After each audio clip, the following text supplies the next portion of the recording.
What is up, everybody? My name is Zach, aka Schultz. This is another Yards Per Fantasy personalized Dynasty podcast. We are having a ton of fun cranking these out and super happy you guys are here to join us for the new Age Outlaws Dynasty League. And I gotta say, this is going to be a really fun one. You guys are some hardcore Dynasty players cranking out a website. I mean, putting the time into it. This is awesome. All of us had a lot of fun getting ready, and we're gonna have a ton of fun doing this. We're gonna just go around and introduce ourselves real quick, and I'll just go to Dennis because he's right next to me. Hi, Zach. I'm Dennis. You can find me at Twitter at Madison_Madman. Yeah, I'm happy to be here, man. Can't wait to talk about this league. Alex, you're up. I'm Alex. Off to a great start.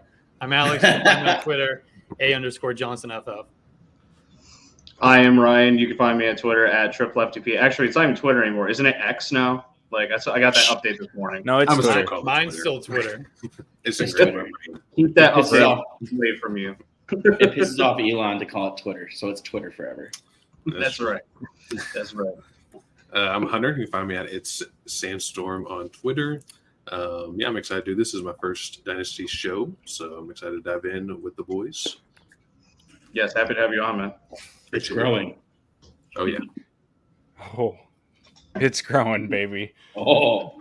So, yeah, we've got ourselves a 10-teamer here with, what did we say, half PPR on this one? Mm-hmm. Correct. All right. One QB. And you guys got one QB. I like the triple flex here. My home league does that, and I'm a big fan of that one. Gives you guys an extra, especially for a 10-man. It gives you another player to go out there because there's less teams, and the teams are going to be a little more stacked. So to get one more position playing per week is going to help, balance out some of the scores and make just more variation and stuff. So. Big fan of the 3 flex. You guys got defense and Dynasty, which is a little different, but I don't know. Probably won't even talk about it because we're not defense guys. We're going to be real. But yeah, it's all cool. I think we'll just go ahead and kick it off. Each of us are going to do 2 teams. We'll just do round table. Same thing as we did in the introduction. I'll go first and do my first team, give some tips on where we might go with the team, our thoughts, pros, cons, whatever. And then we'll get through that. And the best part about it is how much natural discourse we're going to have during it. And that's where the most fun comes in. If you guys have seen some of our clips on Twitter, which Alex has been doing awesome at pumping out, we have a ton of fun, lot of great time, and it is made for a ton of fun clips. So I guess, you know what? I'm just going to kick it off. Here we go. Team number 1 is Blemming 999, and they co-manage with Navik H. And so Blemming is a commish, and these are the reigning champs, 13-1 last year. And I'm not shocked. This team is hashtag good, and we're going to get right to it because at quarterback, man, you got Lamar, which is you got one of the top dudes, especially in one quarterback. You're good to go. And you're sitting with Lamar, Dak, Purdy. I love this group for one quarterback because Dak is great insurance behind Lamar. And then Purdy, who knows, but he might be able to get on the field. And if he wins the starting job, you've got 3 starters. No need for more than that in a 1 QB. But I'm excited about Lamar this year. Coming back with Todd Monken as a new offensive coordinator, and I think we're going to see way more passing out of that offense than we're used to. Upgraded weapons. My personal favorite, I know Dennis's personal favorite, Mr. Flowers himself. Coming out, I mean, dude, he's just the dude who makes everyone miss. He can run the routes, get himself open, and we're seeing it translate already. I know it's training camp clips, but you can't teach. I was just gonna say those training camp clips are looking real good already. Oh, yeah, it's just stuff you can't teach a dude. The sudden movement that guy has is just bananas. So yeah, him and Odell. I think Odell will be fine. I don't think he's gonna be great, but he'll be fine. Mark Andrews is gonna be real strong again, and Lamar's gonna rush. Like, sky's the moon. Sky's the limit for Lamar this year. It wouldn't shock me if he was the QB1 this year.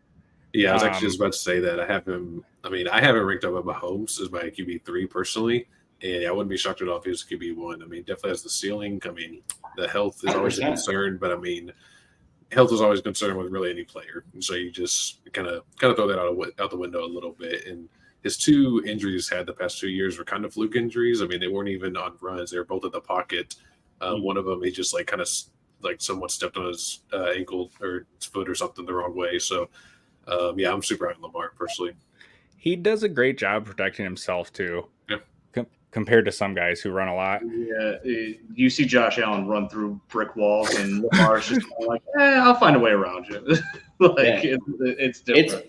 It's unreal how he never gets laid out. Like, and he doesn't shy away or slide. He's just really good at contorting his body so he doesn't get lit up. And then I think all time he has the highest points per game from a QB season. I could be wrong. But I think, regardless, I think him being QB1 is by far not a hot take. That's a lukewarm. Yeah. Right. And he's been doing it the last couple of years, throwing to like Demarcus Robinson and, random dudes like that where it's like, Willie Snead. Like, come on. So, yeah, I'm super pumped for Lamar this year. You didn't have to do Ball State like that. Oh, I'm sorry, man.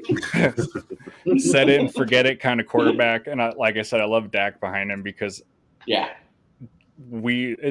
could be in the QB1 range of 1 to 12. Well, I guess 1 to 10 for this league, but if he finished there, it wouldn't shock me. So yeah, the fact that you got 2 guys who you could be looking at as QB1s in a 10 team set there, that's great.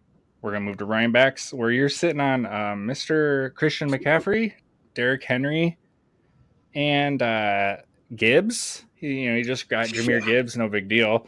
He's also got Rashad White, Devin Achane, Gibby, Brian Robinson, Tank Bigsby. What? That's not fair. He cheated. Like this, right? So this is just like the depth here on top of the star power at the top is just bananas to me because CMC and Henry is a good of a 1-2 punch as you're going to find anywhere. And so his third guy is now Jahmyr Gibbs. Like, holy crap. And Rashad White's stepping into a huge opportunity. And he's still got Gibby and Brian Robinson. So whichever the 2 is like the dude in the offense, he's covered. Like, he's got it. So I got no surprise this team won the title.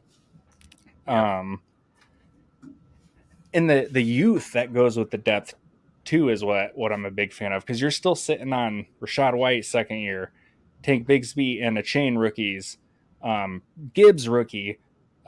This is just crazy. So absolutely loaded running back room. And going back to CMC, it's just bananas that to me. I forgot what was he 2017 draft. So he's in his 8th year this year. Hard to believe. Is that right? 7, 8, something like that. That he's still a consensus top 10 dynasty asset. All in the middle of the talk of like running backs suck and don't pay him and just just replace him. But this dude is still a top asset in his 7th, 8th year. Like it's just crazy. I think we get one more just absolutely pound Derrick Henry to the ground season, and that yields fantastic results. And we saw extra passing work for him last year, which is like nothing that was ever in his arsenal. And the fact that they started like giving him that is icing on the cake for him. Yeah, I love this running back room. And just to add on Henry, sorry, I didn't mean to cut you off. No, to add on Henry, I think we could even see a little more targets this year because that Titans offensive line looked really bad. And that doesn't exactly bode well for his rushing. But he's still going to get all the volume. He's still going to get all the red zone touches. And, maybe we can see a few more dump offs, because that O-line's, giving up lots of pressure. Tanny has to get rid of it quick. I was honestly out on Henry for a while. But when they signed Hopkins, that kind of made me a little more optimistic, thinking, okay, well, maybe the offense will be a little better as a whole. I kind of agree. I think stick with Henry for like one more year. As long as it's a good year, then maybe try to trade him next year. Maybe a passing outlook. Yeah. But yeah, Henry's sitting on a team that's ready to go right now with one more, which seems like one more year where they're just going to just grind him out again. And yeah, that offensive line is really bad. But if there's a guy who I'm, feeling good about, meeting defenders real quick, it's Derrick Henry. If you told me that a team in Dynasty was led by McCaffrey and Henry, I would be like, well, you got to work on depth. But then you look at what his depth is. Yeah, you're fine. Make the title. Right, that was to your point. It's the youth depth, so like he can just run the tires off with Henry and let it happen because he's going to have that next wave. Yep, McCaffrey's going to last forever. Yeah, and I think like you said, the youth as the depth is what was so impressive to me because you don't see, especially running back, you don't see running back rooms that loaded at the top who also carry the youth. And yeah, I mentioned Rachaad White, another big opportunity coming. I'm not like the biggest believer in him, but like you can't deny the projected usage, and that's like half the battle. So and yeah, he's just another depth dude. Like it just goes back. It's just whack. At least like a Mawad Dave situation all over again over here, except for running backs. That guy's a legend.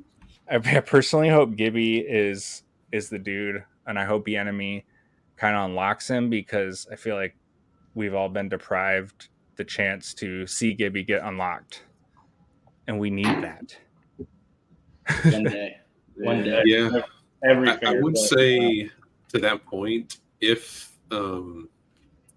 you have a really strong take towards Gibby or Robinson, I personally don't like handcuffing running backs. I know there's lots of discourse about that. I'm not going to argue strongly for it or against it.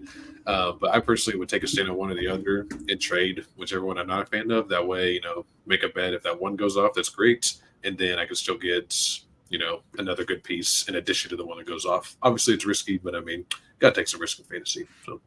Yeah, and Robinson likely wouldn't assume a massive target share if Antonio Gibson were to go down. They'd find another person to throw it to most likely because they just want to give Brian Robinson 300 carries for some reason. So it's just going to happen, unfortunately.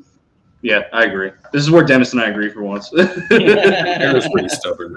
All right, end the pod. Show's over, folks. We did it. We did it, Joe. All right, so we're gonna keep the steam train rolling here because wide receiver, he's got CeeDee Lamb, Garrett Wilson, Tyreek Hill, DeAndre Hopkins. Oh my God. What? That's what I'm saying. I know. I don't get it.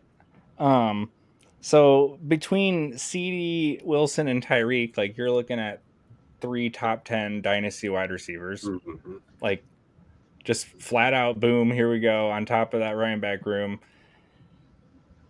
DeAndre is year 4? Yeah, you can't lose. Insane. I'm not super big on him either this year because of Tennessee. I just don't want anything to do with Tennessee pass catchers this year. I think, like we just talked about, they're going to run the shit out of Henry. And that team they like to spread the ball out, hit the play action a lot. I don't know. I just don't see. I would put my money on DeAndre being the highest scoring receiver, obviously, but like I don't know. I'm not in like if he went to I don't know 10 other teams, I would have been way higher on him this year.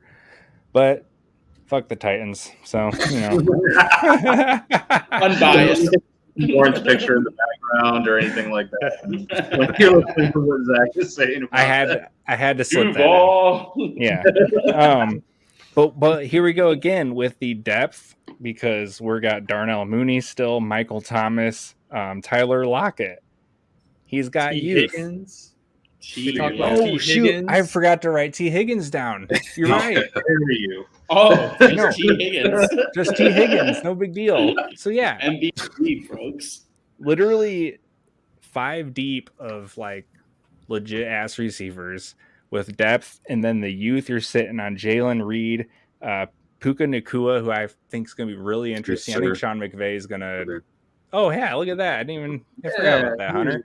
Hunter's I a think Rams Sean fan. McVay is going to use this guy. I think he's going to be that like jet sweep guy. We see a lot out of that offense, and I just trust Sean McVay to get him the ball creatively if he thinks he can handle it. Yeah. Sorry. And that's all that comes down to is like trust. I just trust Sean McVay. Yeah, I think Puka could end up taking that Robert Woods kind of role. Like he's not gonna have a gigantic ceiling, but he's gonna be really consistent, and he'll get some handoffs like that. And his biggest thing really is just health. He struggled with injuries a lot in college, but if he can stay healthy, other than Cooper Kupp, I mean, Ben Jefferson's fine, but I could easily see like going into next year, Puka being the 3, maybe even the number 2 behind Kupp. So yeah, this year I don't think his outlook is amazing, but he's definitely a hold for me. I would keep him for sure. See what happens. Yeah, I think Jalen Reed's super intriguing too. A nice slot guy who can move. That fits right in with LaFleur. That same coaching tree, and that's just a coach I trust to get his guys the ball in creative, in good ways. So yeah, once again, it's the star power, the depth, and the youth all combined in the wide receiver room again. And I know it's a 10-team league, but this is still bananas. Oh yeah. I don't see Tyreek slowing down. Like, still going to be an absolute target monster. That offense throws to him and Waddle, and like practically nobody else. McDaniel is a wizard. I love him, and I also love Tyreek. Like I was a guy who, when they traded him, I understood it from both sides. I didn't think Tyreek was going to be that damn good last year. Me too. Yeah, same. Yep, I was fading. It's just, yeah, I was from Mahomes to Tua. Come on, right. He did it. It's all he's got to do is catch the ball. It doesn't matter who's throwing to him. He'll find a way to make it work. Right. Like, he's just absolutely electric. He's one of my favorite players to watch. And then when you pair him with Waddle, who is also another one of my favorites, it's just like, it's just so fun. That team is just so fun to watch them. It is a fun offense. Yeah. So I guess I'll kick it to tight ends here. You've got Hawkinson. Big fan of him this year. That offense is going to just throw a bazillion passes. After he got traded there, it was just pedal to the metal. I love how quickly they got using him and how quickly he was just effective. And the points were there for him. I don't know where he finished at the end of the year. I forgot to write that down, but I expect him to be a top 3 tight end this year. Yeah. And I mean, top 5, like at worst to me, but I see a top 3 season for him. You've got David and Njoku, who Browns are going to be interesting, but I think that he's great as a tight end too here, and could potentially never mind. He can't be a flex on this team. I'm not even going to say that. Yeah, too many. Somewhere else maybe, but not here. It's a good some problem teams. to have. Some teams you might be able to flex in Njoku, not this one. Yeah. But yeah, I think we're going to see a nice year out of him. Deshaun Watson's going to be better. I don't want him to be. I hope he sucks ass again so we can make fun of him all year. But he's probably going to be better. Which, makes Njoku better. So that's cool. But and then you got Irv Smith as your third, who kind of got, kicked out of there in Minnesota, signed on with Cincinnati.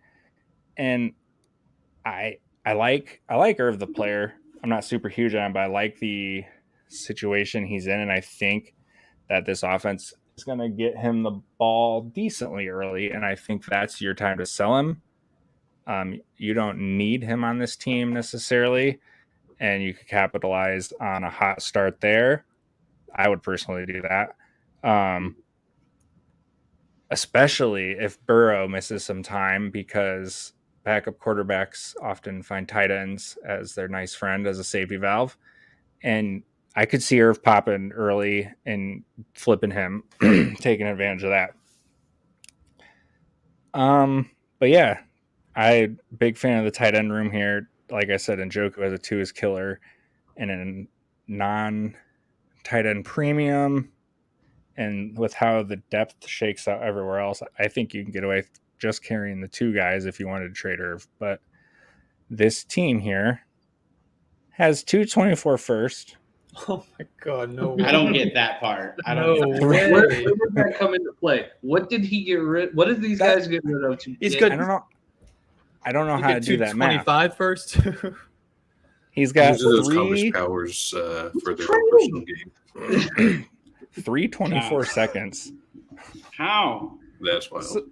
So yeah, that's what I was like thinking back. I'm like, how does this guy have the star power? He's got the depth. He's got the youth. He's got the picks. Good luck touching this guy for years For to a come. long time. Yeah.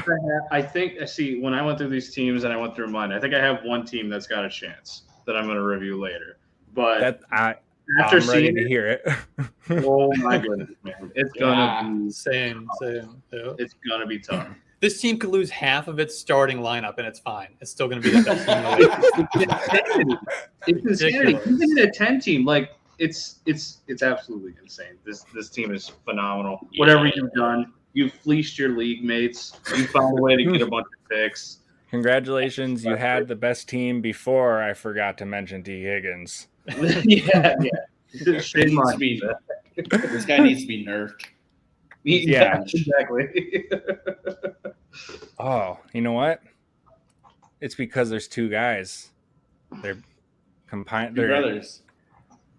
combining their powers, making you a go. super team. I think we've got 2 co-managed That'll do teams. it. It's time to split, expand to 12. I mean, at this point, you could split I that mean, team honestly. give half of it to another team and give half of it to Literally. When Absolutely. it comes to make playoffs, probably. Just start flipping points for the big names like Tyreek and stuff and see where it lands.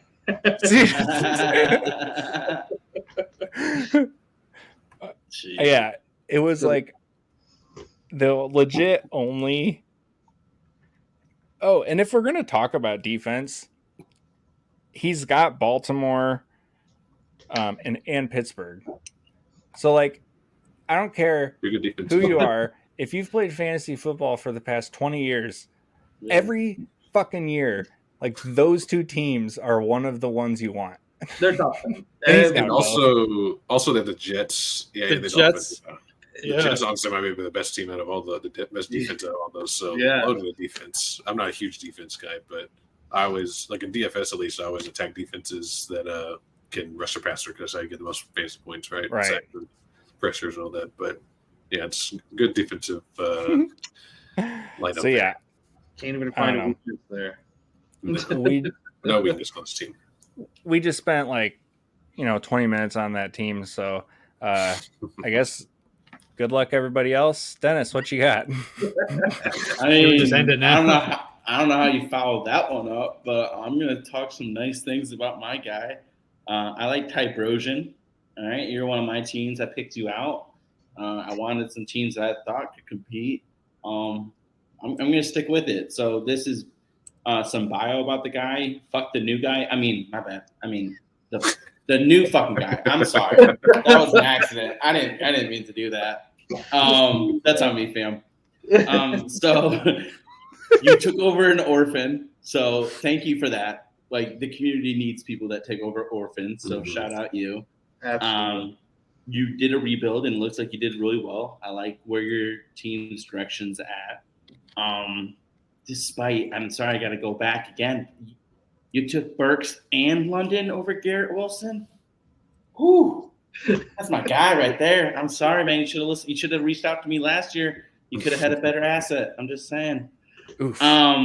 But otherwise, I'm really liking where this team's going. So at QBs, we got Field and Goff. Potentially Stafford. I mean, we'll see what's going on with his elbow. So you guys know. He'll be fine. You know. Yeah.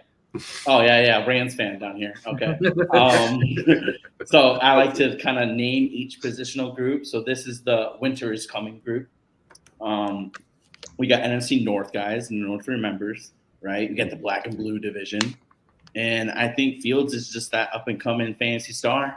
No bias here. Definitely not a Bears fan. You got both sides of the Rams-Detroit deal. I think that's pretty cool. So, yeah, I kind of like this quarterback group. Fields, The O-line added 3 new starters. That's huge. The wide receiver room added a bona fide number 1 wide receiver and gets a yoked up Mooney back in his actual role where he should be, the Y. And this defense is still going to be goddamn awful. So that means a lot of scoring opportunities for the offense. So after week 9, the Bears offense was top 10 in points per drive. And I don't see how adding a whole bunch of quality starters is going to make that worse. So I'm all in on Fields this year. I think he's a stud at quarterback. Goff added 2 impact rookies. We'll see about tight end. Usually tight end rookies don't make an impact, but Gibbs is definitely going to make an impact on the offense. That's a huge upgrade over Swift. Sorry, Ryan. I know I had to give it straight to the Philly running back room. And then also a stat that I've been peddling the last couple of weeks since I saw it. The Sun God was tackled 7 times, 7 inside the 5-yard line. Those are a lot of extra points that could have gone to Goff as well for those passing touchdowns. Yeah, it felt like every time he caught a ball down in the red zone, he was just toe tapped at the 1-yard line. It was over. Right, and then they gave it to Jamal Williams.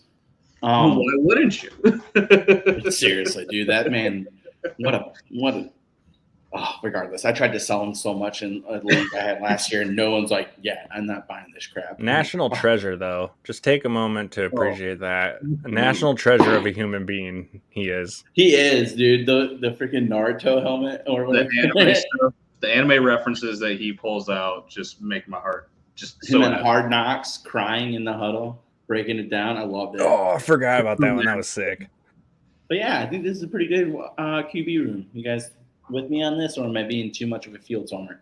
No, and I want to say quickly for Goff too, the tight end thing is a little concerning going from Hawkinson to a rookie, but I think he threw either 6 or 7 touchdowns after Hawkinson left to Brock Wright and Zane Zylstra, I think it was. Shane Zylstra. Yeah. Whatever, however you pronounce his name. That guy. And I think that we'd all agree that Laporta is a much better prospect than both of those guys combined. So I don't think you have too much to worry about when it comes to moving from Hawkinson to Laporta, because they never used Hawkinson correctly in Detroit. We saw that when he moved to Minnesota and bumped his yards per reception up by 5 whole yards. Which was always bizarre. Crazy. And they went out and got another Iowa tight end in Laporta. So it's like, right, let's take a guy, what was he, like 8th overall? And then let's just not use him. Division rival too. What is that about? They did it like Ebron. They love to draft top 10 tight ends and then not use them. Ebron, that's right. Ebron was top 10 too, wasn't he? Yeah, he was. It's crazy. All right, moving on to the running back room. We got Bijan, we got Ken Walker, we got Ramondre, we got Miles Sanders. And then we got Lil Cook, James Cook. It's a solid 5. So I got my name for this group. It's I'm gonna stick with me here, a little karaoke. New kids on the block, got a bunch of hits. Chinese food makes me sick, and I can fly when girls I fly for the summer. So we got a lot of youth, man. That was good. A lot of youth. Thank you. Fantastic. Good pitch. So we got Bijan. I mean, just fucking enjoy it, bro. You have the shiny new toy. All Dynasty managers want it. It should absolutely get fed. He's going to catch passes. Most have him as RB1 for Dynasty. I personally don't, but most do. Ramondre, hand up, dead wrong about him. I did not see this coming. I didn't trust a late breakout at Oklahoma. And unless Dalvin Cook, that is, makes a drastic change of opinion and doesn't sign with the Jets, which will kill me in my soul. But yeah, unless he changes his mind, I don't see how anyone, I don't care if it's Hunt or Zeke or anybody that signs with Fournette, anyone that signs with the Patriots, it's going to make a difference in Ramondre being that absolute guy again. That's 2 top 12 guys right there. You got Kenny Bristick. Go ahead. The Leonard Fournette potentially eating that Ramondre discourse had me LOLing so hard. Miss me with that bullshit. Lenny sucks. What are we doing here? Like Tom Brady? catches that many passes because Tom Brady couldn't throw past 10 yards. And had to get the ball out immediately. Yeah. And what are we doing here? He's just, what is he? He was sub 4 yards per carry the past 2 years, right? In Tampa Bay. He's nothing, man. He's nothing. Yeah, he peaked in college, bro. Yeah. Yeah. Okay. Next we got Kenny 3-6. Obviously there is some concern with Charbonnet being there. I think everybody loved Charbo, and we've discussed it previously, but just to say it again, it absolutely sucks that he goes to Seattle and kills 2 fantasy assets, or at least hurts them. But I still think the Seattle offense is going to be explosive as hell. I think he's explosive as hell, and he's one of those guys, a true home run hitter, that he doesn't need 20 carries. He's not Derrick Henry. Not that Derrick Henry's not a home run hitter. Just saying, he doesn't have to wear down a defense. If he gets 15 carries, he's probably going to break one loose, especially when they play their shitty in-division opponents outside San Francisco. And even then, they can still find a way. Seattle will still find a way to run the ball against San Francisco if they want to win against San Francisco. I mean, it's a pick your poison kind of offense. They're going to get 3 wide sets. They're going to have a blocking tight end, or it's just some scrub tight end, and then they're going to have a running back, and it's going to be like, what are you going to do? Are you going to drop the safety, or are you going to leave him back? Because you know PD wants to run it. Yep. And with 2 running backs now, if he puts them both in on the offense, defenses aren't going to know what to do, man. Run that split running back offense. The wishbone. The wishbone. Run it. I guarantee you the defenses won't know what to do. Not with those two. Dude, Pete's going to be like, say I won't. I took him in the second. I'll do it. I swear to God. Next, we got Miles Sanders.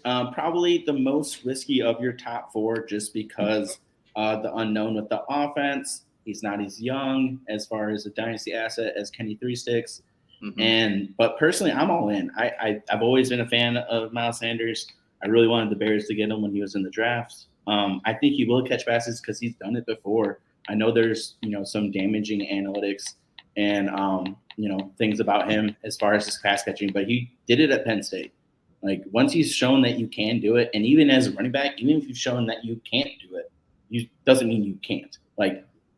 Players like Lenny Fournette, go back to Uncle Lenny. He was never a pass catcher, and then all of a sudden he was. Josh Jacobs before this year never really was a pass catcher, and then all of a sudden he catches 50-plus passes. You don't have to be Christian McCaffrey to be a valuable pass catcher as a running back. And his yards per carry hovers around 5 for his whole career, and you just don't find guys like that most of the time anymore. So that's just a big boost to him. Rookie quarterbacks, typically they want to help him out with the run, so I think he's going to get fed. And for a team that picked at 101, they have a surprisingly good offensive line that is probably just getting better. Yep. So I like Sanders a lot, especially as an RB4. And then the last one, James Cook. I'm not really a huge fan. I know some people are. Obviously, it's a Buffalo offense, so you want to be a part of that. But it's just does Buffalo commit to one guy? Do they even commit to running the ball at all? Because if I had Josh Allen, I'd probably want to throw the ball 75% of the time too. Is Allen still going to get all the short rushing yards touchdowns? That's probably not James Cook's game regardless. But for an RB5, you could do a lot worse. And so I like this running back room. Yeah, it's fairly loaded, honestly. And I'm a big fan of Miles Sanders too, so I'm probably hyping it up a little bit more than it should be. But I like him in Carolina. He's just going to touch the ball so much. He's going to get fed. So he'll be top 5 carries this year, most likely. I know it's not for high money, but what running backs are getting multi-year deals right now? Even then, if you look at the market, that money is pretty damn high that he got paid. He's getting paid like he's a top 5 running back in the NFL. And is he? I don't know. That's debatable. But he's going to get the ball over 250 carries, just without a doubt, as long as he stays healthy. So you can't buy that most of the time. And like you said, as an RB4, you can't go wrong there. Do you think Miles Sanders got invited to the group chat? Nah. He's like I'm Nixon. surprised Aaron Jones was in there. No. was in there. Yeah. Dude, look at the details of Aaron Jones' contract. That dude is not getting cut anytime soon. I'm with you. He should not have been invited. Nope. He's getting paid. Because he's just telling him, just sign and restructure. Sign and restructure. Must be easy. Saquon's like, yeah, I wish I had thought of that. All right. Wide receivers. Gonna move on to this group. Probably the weakest on this team. Not that they're bad, but I love the running back room. You got AJB, my boy. You got Amari Cooper, Chris Godwin, Drake London, Traylon Burks. So I call this the point break group. You got your veterans, right? Like your Boosie, and then you got your young guys like Keanu Reeves teaching them the ropes. So you got AJB, one of the most dangerous 1v1 wide receivers in the league. You got a quarterback that excelled at the deep pass, and you got an O-line that can protect him long enough to let him get downfield. Honestly, it's a perfect situation for AJB. He's going to get one-on-ones because you have to at some point. And when you do, Hurts is going to make you hurt. Yeah, love it. Smith's too good to leave uncovered. You can't just double cover AJ Brown. We learned that last year. You'll get torched. Amari, he crushed it with Watson year one. And like Zach said, Watson wasn't even that great compared to Watson standards year one. And Amari put up another top 10 season in half-point PPR. The offense seems to be, from everything we're hearing, shifting more towards Watson and what he likes to do and what he wants to do. So that's always good for the number one wide receiver. And then he has some other targets like Elijah Moore and Njoku, like Zach said, that are quality players, but none of them that are good enough that like are threatening to Cooper. So, if anything, it's better. Because now he's got more than just DJP taking away coverage from defenses. You know what I mean? Yeah, definitely. So I like Cooper a lot this year again. Then you got Chris Godwin. We've talked about him on previous pods. We are all big fans. We think he's on the upswing, right? He's probably the most risky of those three veterans just because he is the one without multiple top 12 seasons. He only has the one. He's got the quarterback sitch with Baker, which, woof. Baker's just not that guy, pal. He's not that guy. Could be Caleb next year, though. Yeah, that's true. If it is, very nice on Godwin. I mean, god dang. Talk about, replacing, the beater with the Corvette. Yeah, that's a great that said, Evans, I mean, outside that last game versus Carolina, like, he wasn't really very good anymore. Seems to be on the downswing. I mean, still obviously a very good player, but I mean, Godwin's probably the number one now. I mean, if he got all the targets last year, kind of like we were talking about Brady, gets the ball quick, but I mean, that O-line isn't getting any better. Godwin's going to keep getting a lot of targets.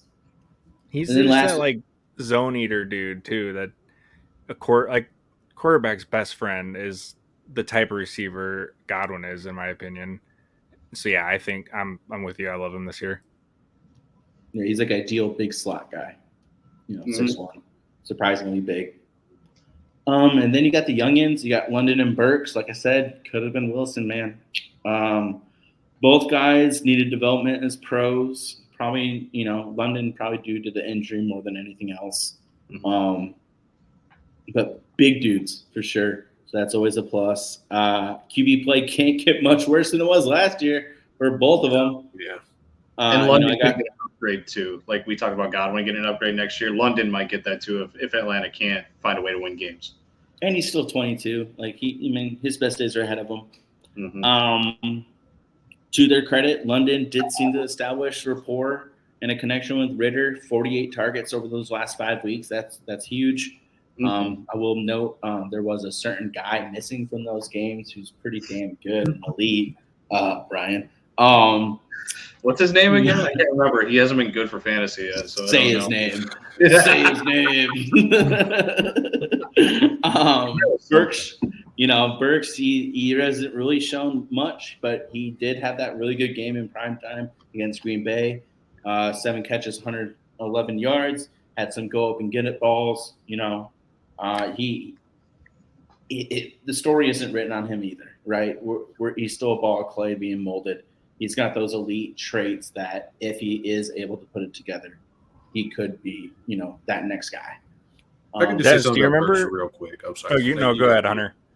Go 100. Just real quick. I mean, I've been a big fan of him coming out last year. Okay. I think that this year definitely has a better outlook. I will say that in college, he played like a slot role and just lots of manufactured touches. And last year they pretty much just threw him outside in a flanker spot and said, "Go make miracles happen." And it was a rough learning curve for sure. But he had some underlying stats, like his yards per route run was pretty good. I don't remember off the top of my head what it was, but it was pretty close to Garrett Wilson, I believe. Again, smaller sample size. And yeah, I mean, Tannehill, he's fine, but maybe the Titans get a quarterback upgrade next year. Who knows? Yeah, I think he's pretty solid though, for sure. I wouldn't trade him away or anything. Not that you're suggesting that, but London. You might want to save that take for a little bit later. Then. Okay. Yeah, I agree. It sucked for Burks. He gets hurt year one. I personally, I feel really bad for guys that get hurt in the middle of the season, their first year, just because it's already so hard, to establish yourself. And so it couldn't have happened at a worse time or anything. I don't love the Nuke signing for him. According to people I follow, like Nuke has kind of played a lot more in the slot the past 2 years, and like you said, that's where Burks kind of thrived in college. So it seems like he's staying out on the X with the Titans. So I mean, maybe he got better, through failure, because that's how you learn.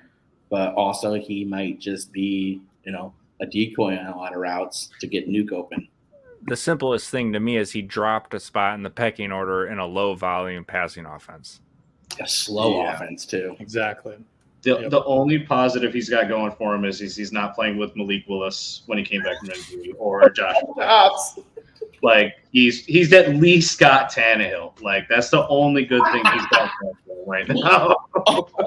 Like a Bears quarterback situation. At least it's not so-and-so. Like Nate Peterman. That's been my life. Like at least it's not Kyle Orton. He was good for the Bills in that 1 year. He was good for the Bills. Every time we do this, one of these, someone says a sentence that's like, I can't believe that combination of words came out of my mouth. Today's was, well, at least you got Ryan Tannehill. I'm good at these, man. I'm good at sound bites. I figured that out after all these. Oh, my God. We're going to move on. All right. We're going to the tight end group. We got Goddard and Dulcich. So this is a little bit of a deep cut, but it's Ben Wyatt when he gets hired by the accounting firm and he orders the calzones. He turns around and hits him with a wink and the smile because this is 100% up my alley. I love me some Dallas Goedert. I love me some Greg Dulcich. Like, I'm still not over the calzones. Part of the reason I wanted to review your team is because I really like these guys at tight end. Like these are like two of my favorite pairings. In a league, I won against someone in this podcast. I have this exact pairing at tight end. I won't be specific. Just beat you in the shit. Big deal. So Goddard, he's pretty good at football. He's top 6 tight end. I don't know how you argue against that. He is the bottom of that second elite tier at tight end, but he is in that tier. His only knocks are that AJB happens to exist and that Devonta Smith is pretty good too. And there's only so many passes to go around when you're up 20 points every single week.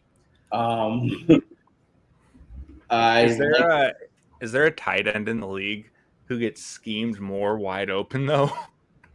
No. I swear to God, it's like you just get Goddard hitting like an over route with nobody within 10 yards in any direction. Yeah, he's like a deer running through a field. Never watched a tight end other than Travis Kelce just go out for like a negative 2-yard bubble screen and take it 15 yards to the house because nobody's there, and that is Dallas Goedert. You have to let somebody open. Exactly. And so the competition for targets, and then he does tend to get a little nicked up. He doesn't necessarily miss a lot of games, but he's also not like 100%, probably due to his physical nature. He's a big dude. He's more run you over than make you miss. So he does get a little banged up. But I think he's a star, and if he's your tight end one, you're happy. It's hard to get a tight end that can catch passes and like score points consistently. Greg, the third leg, is by far my favorite up-and-coming tight end. You know what I'm saying there, buddy. Rookies rarely ever produce at tight end. It's one of my favorite, fallbacks. They almost never do. This dude did 6 top 12 tight end weeks, and he only scored in 2 of those weeks. Mm-hmm. So clearly he's catching passes. I really don't think Denver has an alpha dog at wide receiver. I know some people disagree with me. I'll be talking about Judy later. But I think he's good enough to merit his decent share of targets. And like I just said, at tight end, it is so hard to find guys who actually can produce that and they don't absolutely need to score to be decent. And so I love Dulcich this year. Yeah, I can't agree more with anything you just said. Like, he's my starting tight end in Scott Fishbowl this year. I was willing to wait. I was willing to wait on him. I drafted him in Scott Fishbowl as well. Yeah, look at that. And he's also on my Dynasty team too, as technically my tight end 3. But didn't he miss like half the season and he was still that productive? Oh yeah. He was banged up. Has earning targets a bad offense? Yeah, earning targets horrible offense. It's hard enough to get him as a tight end, but to do it as a rookie, he can't. It's too good. It's too good. And Sean Payton seems pretty excited to use him. I don't know if you guys saw his quote. Pretty much said, like, what the hell were they doing with him last year? I'm going to use him correctly this year because I'm not. Dude, he's an animal. Every time he's right though. Every time I draft him in best ball on Underdog, that article pops up right underneath. So I love it.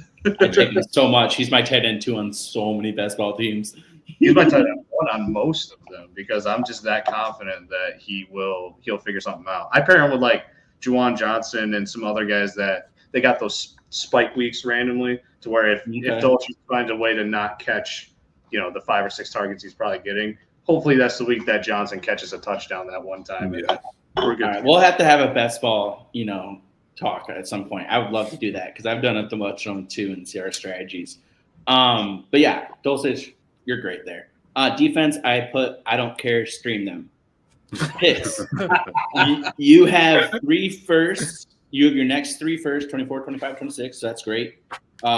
It's always nice when you have that flexibility that if you want to, you can be aggressive. If you want to be patient, you can be patient. You also have air gates first and 24. That's real nice, having an extra first. And you have an extra 24. Oh, no, you have 24 seconds. So you're, like I said, you still were able to keep a lot of your early picks despite, doing your rebuild and building this team back up. Overall, I think you're in a great spot to compete right now. And the next 2-3 years, you could be patient, take your 2 firsts and 24. You can go aggressive. Package a London or a Burks with one of those 24 first and go get a big upgrade at wide receiver because I think that could really benefit your team. You have options. It's a 10-man league, and I tried to get one of these stud wide receivers in their later years, like a Devontae Adams or like a Stephon Diggs, if possible. But you're killing the rebuild. So I say stick with the mindset that got you here because you're doing great. I just love your running backs right now so much. And that can change year to year with running backs. And so if you have a good set of running backs in a certain year, I support going for it that year. Yeah, I agree. I agree completely.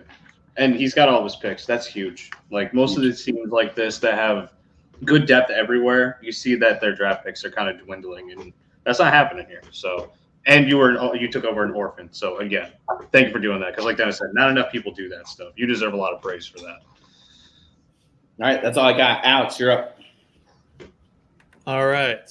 My first team is a big dill. They call him Dilly. He's got an all-time record of 14-27. Maybe this guy should have had Greg Dulcich. All-time record of 14-27. He had a playoff run in 2021, but he lost in the semifinals. Last place last year in 2022 with a record of 2-12. Quarterback, he's got Aaron Rodgers. Obviously, we know he moved from to the Jets this offseason. He's got some quality weapons. Garrett Wilson. I think we all expect he's going to take a big step forward this season. I'm a little bit worried that the Jets defense might be a little bit too good and keep the pass attempts lower than we'd like for fantasy, especially with the return of Breece Hall and the possible addition of Dalvin Cook. And Aaron Rodgers' offenses, they tend to play pretty slow, so they don't run a ton of plays. That certainly is not going to help him maximize his fantasy potential. Daniel Jones, he played pretty well last year in his first year with Brian Daboll. He gets a ton of his value as a rusher. He ran 120 times for 708 yards, 7 touchdowns, which gives him that nice floor and a ceiling. They upgraded the weapons there a little bit. They traded for Darren Waller. They signed Paris Campbell. I think if everything hits for Daniel Jones, he could be a top 10 quarterback in 2023. If we go to the running backs, we got Tony Pollard. He had his breakout season last year while sharing a backfield with Zeke. He was the RB8. And the only running backs behind him right now are Malik Davis, Ronald Jones, and Deuce Vaughn. None of these guys are real threats to be anything more than a breather back. He's going to get the volume in one of the more fantasy-friendly offenses. I think he'll finish somewhere between like 200 to 220 carries, probably around 50 receptions. Easily could score double-digit touchdowns. He's going to be an RB1 in fantasy, and it's not crazy to think that he could be the RB1 overall in 2023. As long as Zeke doesn't come back. Yeah. Even if he does, though, at this point, there's no running back that gets signed this late in the offseason. No matter who they are, that makes that big of a difference. Oh, yeah, for sure. So, yeah, no, I love Pollard. I know Jerry Jones, I know, is pretty stubborn. I wouldn't be surprised if he brought Zeke back and gave 150 carries or something like that. In the goal line carries. That's what I would be worried about. Yeah. Was it you, Alex, that shared that video of Deuce Vaughn earlier running in their offense? He looks like this big. He looks like if I was out there trying to run the ball at 5'3". Yeah, I think I said something like, all the running backs are holding out, and then they have to sign the kids off the Pop Warner team. That's he makes Bryce Young look like Victor Wembanyama. He does. That's so true. He's so tiny. He's 5'5". Like, he makes Darren Sproles look big if you go back and look at Darren Sproles highlights. Yeah, he makes right. Sproles look like Derrick Henry. Yeah. Darren Sproles is towering over him. Oh, man. Yeah, absolutely. Let's go to James Conner. I think he's going to be a volume-driven RB2. The offense is going to lean on him in both the run game and on checkdowns, especially while Kyler Murray is out. And even when Murray returns, he's not going to be running around on that knee. So they're still going to be leaning on James Conner. I think he could finish top 10 in fantasy points per game for the 3rd straight year. Damian Harris. I kind of like Damian Harris this year. After an injury-plagued 2022 season and then the emergence of Ramondre Stevenson, he kind of went from, this breakout guy in 2021 to like signing for $1.8 million in Buffalo in free agency. But now he's in Buffalo. I expect he's going to compete for early down work with Latavius Murray, or compete for red zone touches as well, while playing a complement to James Cook. Honestly, I think things are kind of set up perfectly for Damian Harris. The Bills are top 5 scoring offense both of the last 2 seasons, and really little reason to believe they won't be highly ranked again in 2023. Mm-hmm. And as a touchdown scoring specialist, that plays right into Damian Harris's hands. I mean, maybe Josh Allen caps his touchdown ceiling a little bit, but the Bills have said numerous times this offseason they want to start pulling back a little bit on Josh Allen's designed runs and protect his body a little bit better for the long term. And who better to take some of those hits off Josh Allen's plates than a 216-pound running back who scored 20 touchdowns in the last 3 years. So that could be Damian Harris. Yeah. I could absolutely see him leading the Bills in carries as well. Yeah. Especially because James Cook, what's the stat? He hasn't had over 12 carries in a game since like high school or something like that. Yeah. So, I mean, obviously his, people are buying him because of the pass catching, but still, like, someone's got to get some carries. Right. And Latavius Murray's 33 years old. Mm-hmm. I mean, he's going to fall off at some point. I mean, people forget that he already has. Harris is a good pass catcher too. Like, he's shown in the past that he can catch the ball. They just forget because Ramondre was doing most of that last year. Yeah.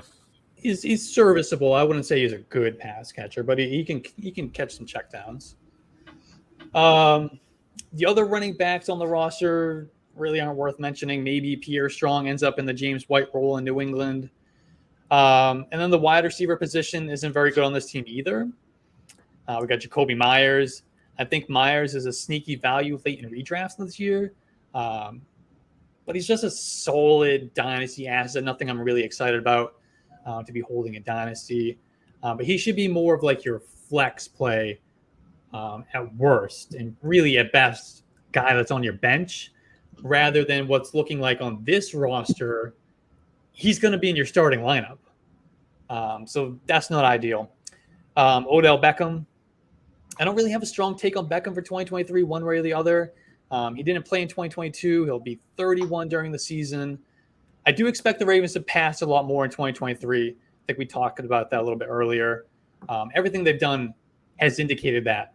New offensive coordinator, upgraded the weapons, signed Lamar Jackson, that big 5-year extension. He does have target competition, though. Rashad Bateman, Zay Flowers, obviously Mark Andrews. Adam Thielen, he's probably dust. And I don't expect much from him in Carolina, especially with a rookie quarterback. I really don't have much to say about Adam Thielen. Rondale Moore, I know we talked about Rondale Moore in past episodes. I know Ryan and Dennis like him. Zach hates him. I'm somewhere in between. I loved him coming out, but he just can't stay on the field. He's not really a target magnet. He's just such a little guy too. But then we get to Zay Flowers. I think we all love Zay Flowers. He's the exciting guy on this roster. Versatile weapon who can play both outside and in the slot. He'll be that chess piece that this offense has been in need of for a long time. Just kind of move him around the formation, do different things with him. Be that playmaker. Target competition could be a little bit of an issue early on. He's certainly going to be behind Mark Andrews in targets. He's going to have to compete with both Rashad Bateman and Odell Beckham. I've kind of compared my expectations for his rookie season to what we got from Elijah Moore in 2021. Maybe a little bit of a slow start, but he shows his explosiveness, his playmaking ability, and then by midseason, we're starting him in our lineups. Just hopefully he stays healthy and can finish strong, unlike what Elijah Moore did. Tight end, Hunter Henry, kind of a boring touchdown-dependent guy. Not really going to talk about him. Sam Laporta, he's kind of exciting. He's that jack of all trades, master of none, solid receiver, decent route runner, okay blocker. However, he does have the size, athleticism, college production, and think that he can develop into a quality starting tight end in the NFL. He went over 600 yards receiving each of the last 2 seasons at Iowa, 21% target share in each of the last 3. It kind of fills that void left behind by TJ Hawkinson, like we talked about earlier. I think he could have the most productive rookie season of all the 2023 tight ends. You guys agree with that? I honestly, it's not a crazy take. Like, I know Kincaid's the favorite for everybody, but I mean, Josh Allen has not been a big tight end targeter, and I know that's probably going to change this year because he's not going to play the typical tight end role. But like we said, 7 or 8 touchdowns to backup tight ends of Zylstra and Brock Wright last year for Jared Goff over the last back half of the season.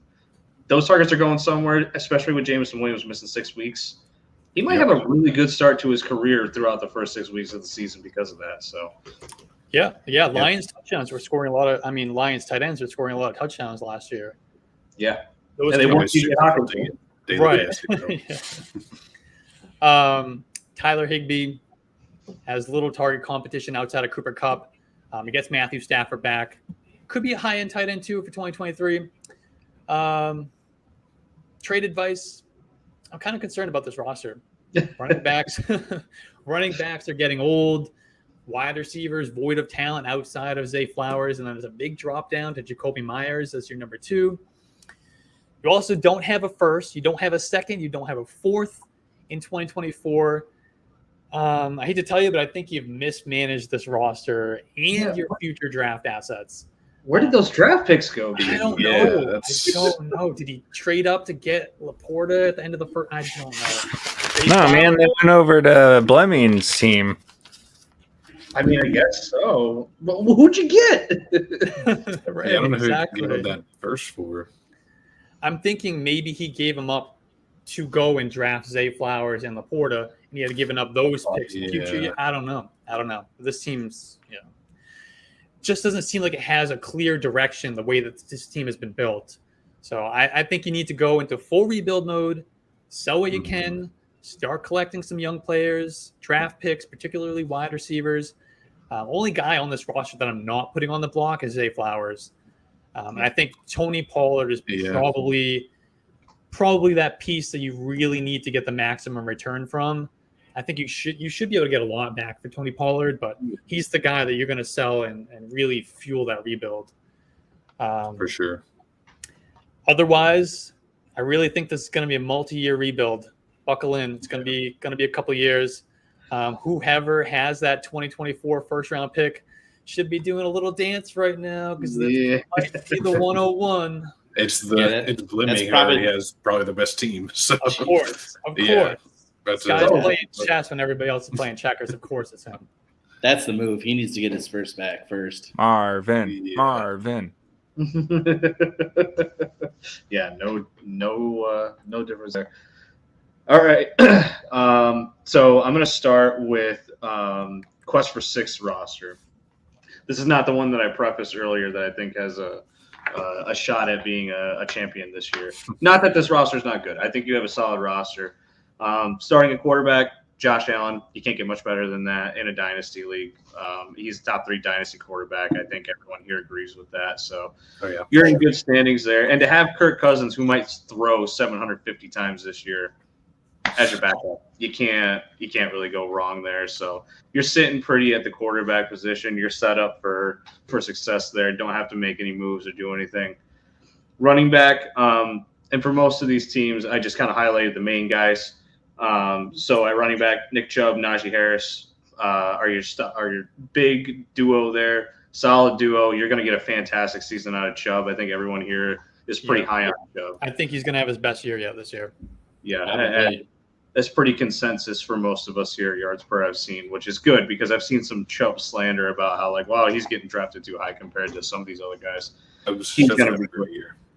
He's going to be great this year. Yeah, I've never been a huge Chubb drafter because he doesn't catch passes, shared backfield, terrible offenses. But this year, this is the year.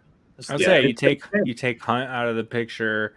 You take a second year in a new offense that you expect to take a leap from. No competition. All the goal line red zone work. Yeah, all the stars are aligning. Yeah. Oh yeah. Yeah, they didn't replace Hunt with anything. That's the big thing. Right. I figured that would happen in some capacity, but it didn't happen, and that's what makes Chubb so valuable. You're going to catch more passes, not going to lose goal line work. And you look at the sports books; he's the favorite to lead the league in rushing yards. Now, I mean, touchdowns obviously he may not, but at least yards, people think he's good going to be first. So that alone says has a vote of confidence. Yeah, he's top 5 for me this year, and I know a lot of people have him outside of that, but top 5 for running back for me this year, regardless of format, which that usually changes when you go into PPR, but not this year. Najee Harris, great number 2. I think he had a bit of a down year last year, but you saw him kind of rebound towards the end of the season, and I think that was his foot injury wasn't bothering him as much. The foot injury really started to bother him at the beginning of the year, which we all should have known was going to happen, but I think that's pretty much behind him at this point. We don't got to worry too much about that. Pacheco as a 3 is great. You lucked out with him. I'm assuming you probably either picked him with one of your last few picks in last year's draft because I know he wasn't a high draft capital asset in rookie drafts last year, or you even found a way to trade for him or pick him up off the waiver wire, which I've seen done. So as a 3, not bad, but past that, you don't got much here. There's lots of backups that probably won't do anything. Gary Brightwell is not going to do anything most likely. I think Matt Breida is more of the handcuff for Saquon Barkley than Gary Brightwell is. So I don't know if you're ever going to get anything out of him.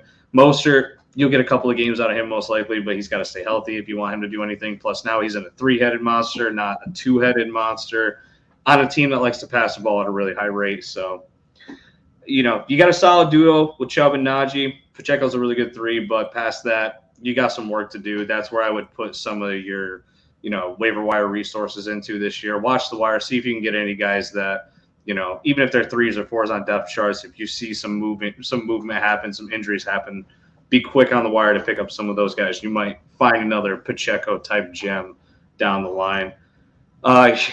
Your wide receiver core, and it's not a bad wide receiver core, but as I looked at it, I said, man, in 2021, this wide receiver core looks fantastic. But in 2022, it's got some problems. Man, it's got some problems. So Devontae Adams, I feel like we're all pretty confident he's a top 10 wide receiver for fantasy, but most of us have kind of dropped him. Even with Garoppolo being healthy now, we all kind of consider him a downgraded quarterback situation compared to even Derek Carr. And we don't know how long Garoppolo is going to stay healthy. He finds a way to usually get onto the bench at some point with an injury almost every single season. So he'll get the targets, but they're not as valuable anymore. Still top 10, but nothing great. And then past this year, I mean, he's getting up there in age for Dynasty. It's looking a little rough. Calvin Ridley, I'm assuming you've had this asset for a couple of years at this point. So it's finally going to pay off this year, I think. I think you're finally going to get some good production out of him. Top 24 is pretty much where everybody has him ranked. Some people got him ranked inside the top 15. So you got a little bit of a wide range of outcomes there, but I think he's going to do perfectly fine. Mike Evans, we kind of already talked about him, depreciating asset. Not a big fan of him pairing up with Baker. A little worried, but as your 3, you can do worse. I think Evans, his 1,000-yard streak is in jeopardy this year. Oh yeah, absolutely. Sadly, if you have someone in your league that still thinks that Mike Evans can do it, this might be the time to sell him and see what you can get, because I don't think you're going to get much for him after this season, and you might not get much now. So just gauge that. Don't sell him for pennies, but if you can sell him for a dime, I would. Gabe Davis as your 4, he had a really down year last year. Lots of positive stuff coming out of this offseason about him, but I'm not a believer. This whole up year before that's considered a down year. Oh, yeah. Alex, get an up game. That was his up year. Come on. It's the best year he's ever had. That game was his whole season. You're right. That one game. Come on, bro. Oh man, this whole wide receiver core is extremely boom bust in my opinion. You've got some good assets that you can kind of sit on. I like that you have Khalil Shakir, Zay Jones. Like these are kind of like, if something happened to Ridley, Zay Jones' value goes through the roof again.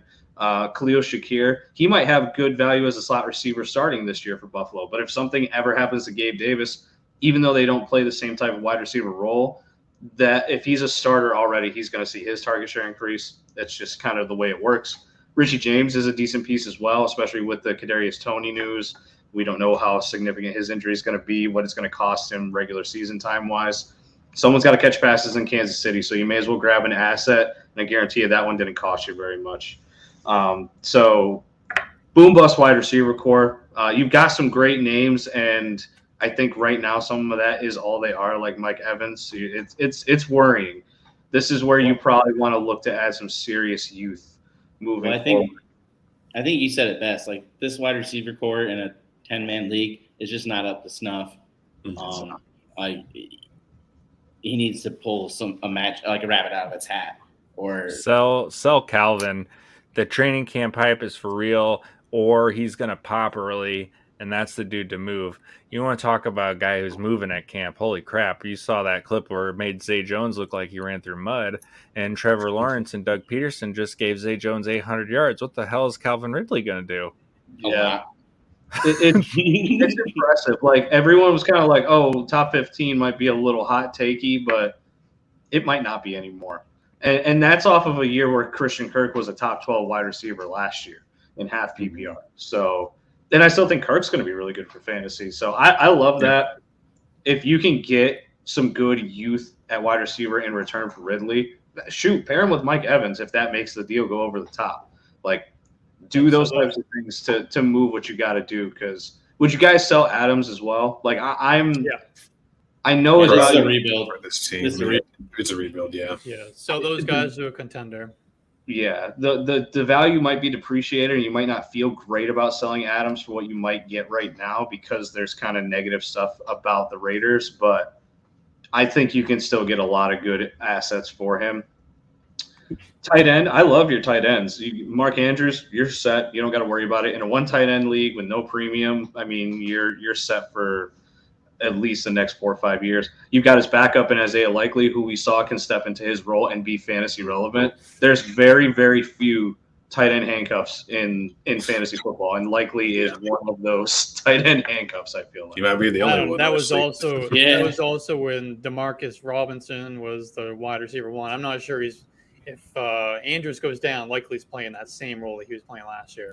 That's an interesting take, actually. I haven't had a lot of people bring that up when I talk about. That's true. I mean, they do have better receivers now, but still, it'd still be a serviceable tight end at the least. Yeah, I feel like Lamar will target the tight end enough to where it'll still matter. But maybe Alex is right. Temper your expectations if something does happen to Andrews. Don't think you've got a top 12 guy automatically. Yeah, no, he was probably the 1 or 2 in that offense when Andrews was out last year. This year, he's the 3 or the 4. Yep, 100%. Austin Hooper, I mean, you can pretty much ship this so far for the rest of his career. Maybe he does something in Las Vegas because tight end play is big there, but I'm more of Michael Mayer is going to find a way to take that starting role pretty early. And then Foster Moreau, I feel like, feel good story. I think we're all rooting for him, especially after his cancer diagnosis. He's already at training camp, so that's interesting to me. And he's already got a rapport with Derek Carr, so his new home in New Orleans might be, I've always loved Foster Moreau. I don't know. I've always had a thing. He's athletic. He's big. That's all I want. Yeah, and he was stuck behind Darren Waller, but then there was times when he played for Darren. A little bit. Yeah, there was times when he played for Darren Waller, and I was disappointed in what happened, but I don't think it was on Moreau. I think it was more on the offense. So it's a tough thing to juggle, but there's room to make it happen there. Like, I know a lot of people here probably don't believe in Juwan Johnson super high, and Taysom Hill doesn't actually play tight end. He plays running back and plays other positions. So he just plays football. Yeah, he just plays football. That's a great way to put it. He's like Ken. He's like, my job is just football. Yeah, 100%.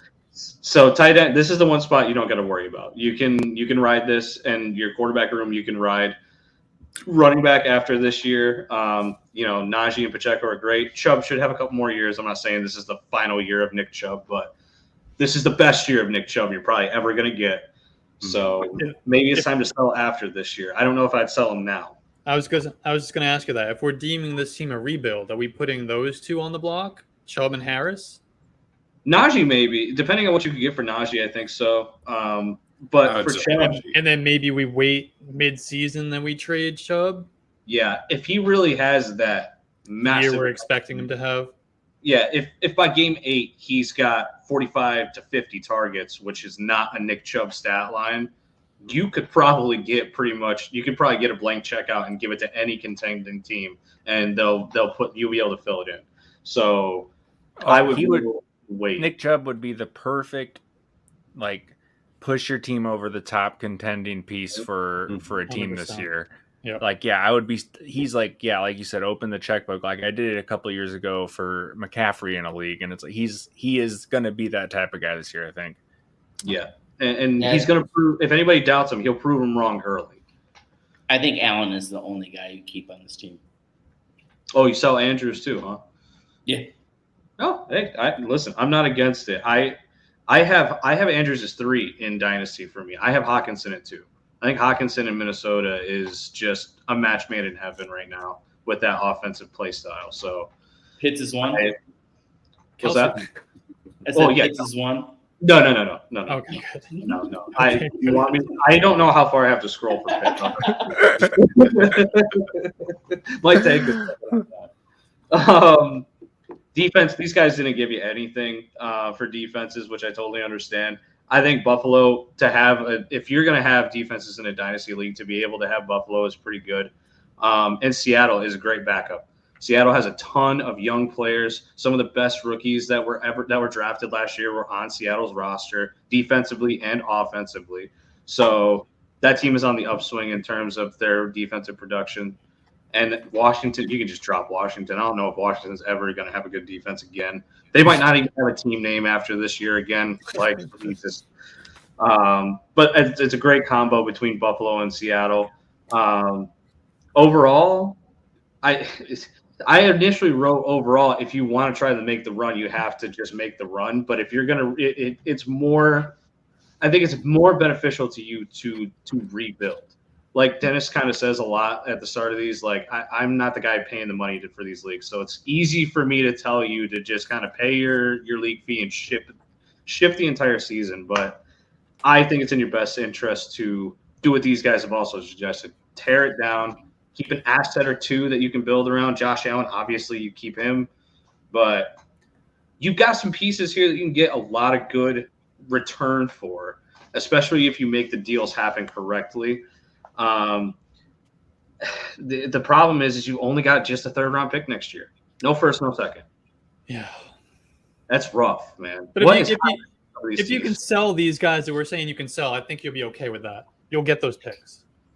You'll be fine as far as the picks go. Oh, yeah, because Andrews will net you a first no matter what. Yeah. Does Devontae Adams? Yeah, absolutely. If you're trading him to a contender, yeah, absolutely.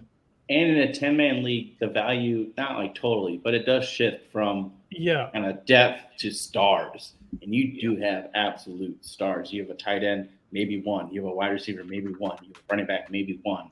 Like, you could really, really, really add some young players plus first-round picks. Yeah. And I think that's why it was important for me to, like, initially, like I said, I think this was a team that should just run it through and see what they can do. But when you realistically compare this team to the other teams in this league, you got to tear it down. Yeah. Got to tear it down. And there's going to be multiple teams that are going to be aggressive for this year. So you're going to be able to get a return on Chubb and Adams and all those guys. Yeah, because a lot of the contenders are sitting on ammo. Yeah. That's right. That's right. They're the ones with the picks. Somehow. Yeah. No, I agree completely. I'm glad you guys threw that input in there. Listen, I said the window was starting to close initially. It's basically closed. After seeing some of these other teams, especially like even the one that I have coming up, Steel, that I'll talk about towards the end of the podcast, like that team, I thought initially was winning the entire thing. Now, it might be Schultz's team that he said first, but you've got a lot of really stiff competition and no draft capital into next year, which is a really good draft class always around for fantasy, I feel like. It's been the first one that's been talked about where there's good quarterbacks, there's good receivers, there's decent running backs, and there might be a good tight end or two that you can grab in the first 3 rounds. So you want draft capital in next year's draft, and you've only got 1 third-round pick. So I would make that happen, especially in a rebuild. Especially having Allen, if he can manage to snag some first next year, you don't even have to think about quarterback. Yeah, 100%. Yeah, you're set at quarterback for a while. Yeah, and don't worry about Kirk Cousins. I mean, he's going to play another 5-6 years most likely. Even if it's not in Minnesota, someone will pay him. Cousins always finds a way to get paid. Yeah. So his agent deserves multiple awards. So he's figured it out for sure. But so yeah, that's what I got there, Hunter. You can go ahead and do your first team unless any of you guys got anything else you want to add to that. I will just briefly add to yours. The two of the lesser known tight ends that he has was Luke Musgrave, who I think could be pretty good. He could be the Packers starting tight end. I've been drafted a lot in best ball and stuff, but he could be good long term for sure. And then Cameron Latu, he's a deep sleeper, but he went to the 49ers. They know how to use tight ends. Obviously, he's not doing anything as long as Kittle's there, but maybe eventually he could become something. So there's something to keep an eye on. I would definitely keep those if that was me. Trade them away. I like Musgrave. I think he's got a high ceiling. Do you guys like him more than what is it? Is it Tyler Kraft? That's the other rookie that went there. I have tried to dive deep into those two guys, and I don't find anything more than they both are good blockers and they both can kind of catch okay. So it's like, which one is better than the other? Yeah, draft capital. QB. Musgrave definitely ahead of Kraft, but I do like Kraft. If Love's still the QB, I don't care.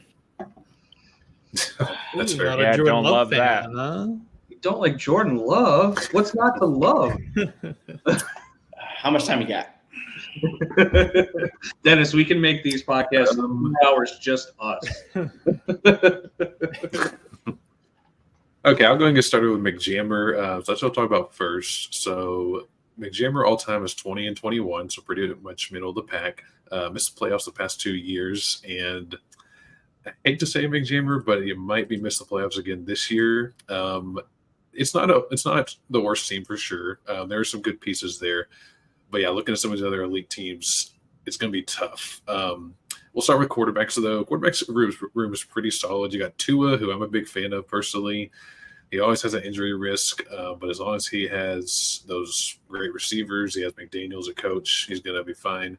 He's got Geno, pretty solid. Kyler, he's not going to play for a little bit. I am personally in the camp that Kyler sits the whole year. Cardinals tank, they get Caleb or someone, then maybe he gets traded next year, and that's kind of might be a hot take. Yeah, he has like 80 million dead cap after next year, right?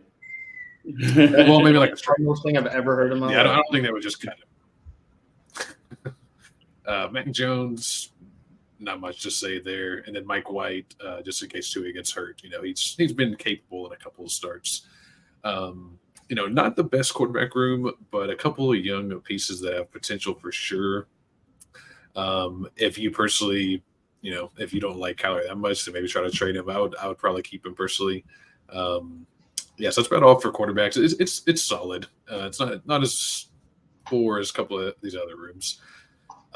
Running backs, there's a lot of youth, a lot of potential, but for this year, there's really not much that stands out to me. I mean, Javonte Williams could be really good, but we don't know when he's going to be fully healthy. They signed P. Ryan also, so even if he does come back week 1, P. Ryan's still probably going to have a decent role. Elijah Mitchell, if CMC gets hurt, that's fine. But other than that, nothing special. Have all 3 Bears running backs, which I found interesting. I do love the Bears running backs. I'm not a fan of having all 3 of them on the same team. I mean, I get the logic. It's like, oh, I'm just going to get all of them. And if one of them goes off, I'll be fine with it. But it's like, well, that's hurting the other two's value if one of them goes off.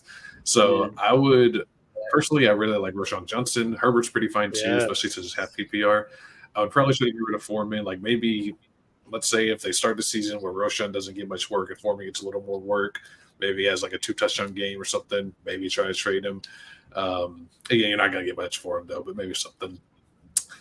Other than that, though, I mean, the running backs, don't look very good. That's about all I have to say there. Singletary, Pierce is hurt. Lots of these are just like they have to rely on someone else to get hurt to really do anything, right? Yeah, I would agree with you on the Bears running backs. It's hard to guess who's going to be. From training camp, it seems like Herbert is the one, but like you said, Roschon's coming. Right, it's hard to I like Herbert and Roschon.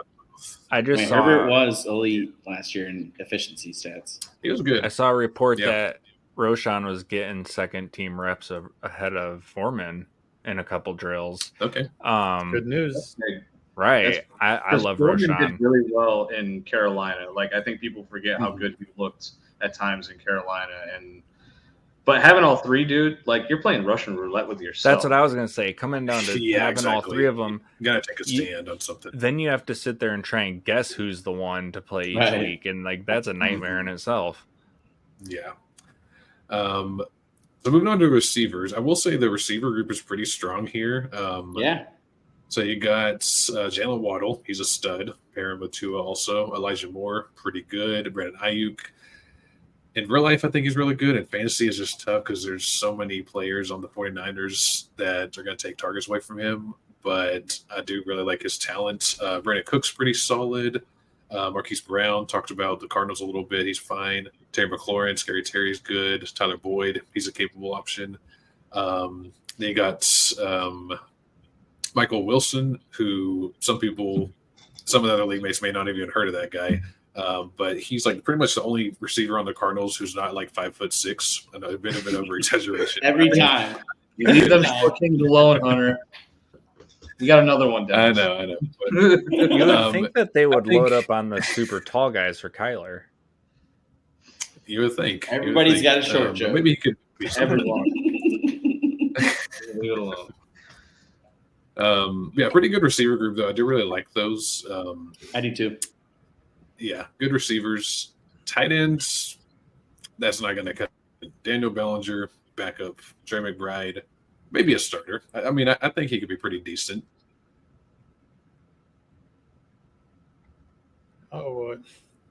Like kind of long term, he had some pretty good stats last year. He didn't play much, but his yards per route were pretty high. It's just really if you believe in Anthony Richardson. If you want to do anything this season. And then looking at the picks, you do have a lot of picks. You got 5 picks for 2024, 5 for 2025, 5 for each of the next 3 years, basically, right? It looks like the second most picks over the next 3 years out of every one of the leagues. That's actually really good. You have a lot of ammo there.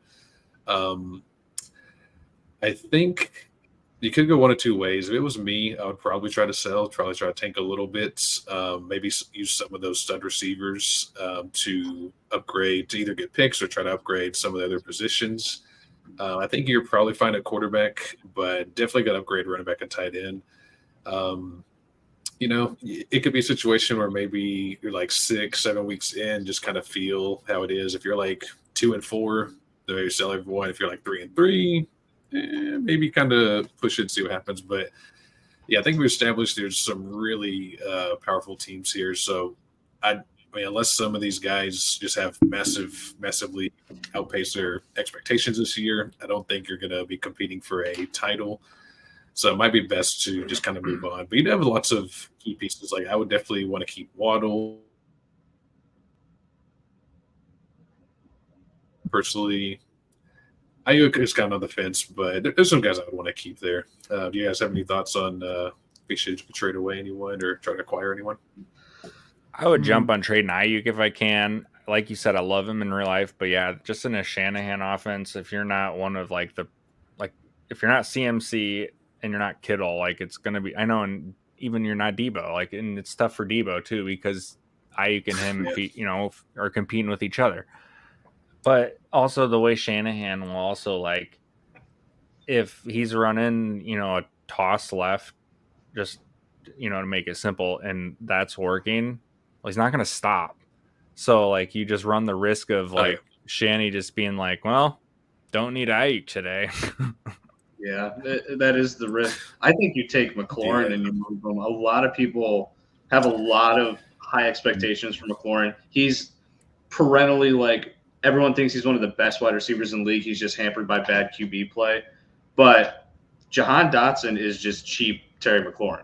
That's all it is. It would not surprise me if he was only 30 to 40 fantasy points behind Terry McLaurin total by the end of the season. And you're not that much more happy if you have McLaurin over him. You could trade him as a wide receiver one to somebody, especially in a dynasty league, and get a good haul back for him. So I think that would be my route at wide receiver.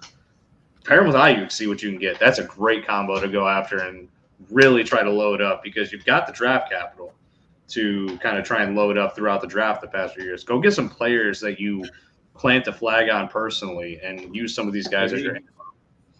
I love that, Ryan. And I think, Hunter, you said it best at the beginning. This running back room is just not up to snuff compared to the competition. And it's going to cost you too much to add this year. So you got to be thinking about, 24. Mm-hmm. Yep. Where are you guys just on to touch on the Moore? defenses really quick. Okay. Oh, sorry. Go ahead. So just real quick, again, I'm not going to pretend I'm an expert on defenses or anything. I just have a lot of good personnel there, and then Denver also has a lot of talent on defense. So pretty good defenses. You don't have to worry about anything with those. Anyway, sorry. What were you saying? I was going to ask where you guys are on Elijah Moore. He's got Elijah Moore. Dynasty, I love him, but I can't bring myself in any sort of even best ball league. I can't pick him as high as he's going, because he could literally end up as a massive dud, and there's other guys going around him there. But for Dynasty, you just hold. I don't think you trade him. Even if this might be the peak of his value, I would just hold, because I think what you could potentially get from him if he does pop off is more than what you're going to get for him if you trade him right now. Because if you trade him right now off his hype, you're going to get something, but it's not going to be as good as what he's going to turn into if he does reach that peak that everyone thinks he can reach. Yeah, right when you asked the question, Alex, I saw Dennis throw up the shoulder shrug. I don't know. And I'm 100% in the same boat. I just don't know what to do with him. Me too. Yeah, I recently traded him away. I wasn't trying, actively looking to trade him, but I just kind of worked it into a deal. And I was very comfortable with it. Mm-hmm. Yeah, I liked him coming out of college, and I did then too. I didn't like where he landed, with the Jets, and then he kind of surprised, like you've mentioned a couple times. He had a good, start to his career, and then they drafted Garrett Wilson, who's just like I adore Garrett Wilson so much, and so I'm all the way out. And then he goes here, and I think that's a pretty good opportunity. But also, you have Amari Cooper who's going to eat, and you have Chubb who was going to be the engine of their offense. It's a really bad sign, though, when you're with a franchise for 2 years and they're like, "Nah, we're done with you." Well, and I think it was also he him. He did get a second, though. They did. They got a good return. Like they got way better return than I thought they would ever get. Didn't they just move up around from the third to the second? It wasn't just like a second straight up. Yeah, but even still, if that's the case, it's still a big deal. It's just, but it wasn't for what I thought he was going to go for. Same. I figured he would go for like a 6th or a conditional 7th. Like we see that so much. Yeah, and I mean, like Dennis said, it's the perfect landing spot for him. Like he's got to beat out DJP for a number 2 role, right? And he's getting a ton of good press out of camp. Could just be the hype is there. It's hard to listen. Like I think we talked about this before, but we can talk about it again real quick. You want to always listen to the really bad news that comes out of camp because that actually means something on a player. But like the good news, you've just kind of got to sit there and be like, okay, maybe. You can't really believe it wholeheartedly because everybody talks up their new additions. But when they're actively blasting a dude for how bad he's been, that's when you can listen because they don't have to do that. Especially when the pads come on, that's when you really can start paying attention more. Yeah. So if you're not an Elijah Moore guy, take advantage of all the hype in training camp. Yeah. Give it a shot, man. Give it a shot. Of course, I traded him right before training camp, so I didn't even get to take advantage of the hype. But the deal worked out. Could have got a lot more. Never had him. All right, I'll bring it back over. That's about all I got for that team. So, okay. Yeah, bring it back to my second one here, which is Goofy Jass. And we got a 2-time playoff appearance, and I believe was second to last year, I think. I'm a little confused about this team, to be honest. Some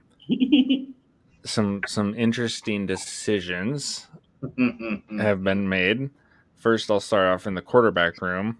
You got Bryce Young, which is cool, but like, why did you draft Bryce Young? I'm just being honest because we're playing one quarterback, and you were sitting on Jalen Hurts, Russell Wilson, and Trevor Lawrence. So I don't see any reason to take Bryce Young this year for you. Do you know where the pick was? Where did you draft him? I'll look. It's posted somewhere. Let me look. Yeah, okay. I got it there too. Especially when I take a look at like where the running backs room is here, and he clearly had a lot of picks. But yeah, with where the quarterbacks are sitting here, there was just no need for that pick, in my opinion. You could have probably traded it away on the clock. He drafted him at the 207. Behind CJ Stroud and Anthony Richardson. He was the QB3 off the board, 207. That's also like Zach said, he had so many assets at quarterback. Like, you're good, bro. Right. Especially to have ahead of Marvin Mims. Oh man, Mims is hurt right now too. Did you guys see that? Yeah.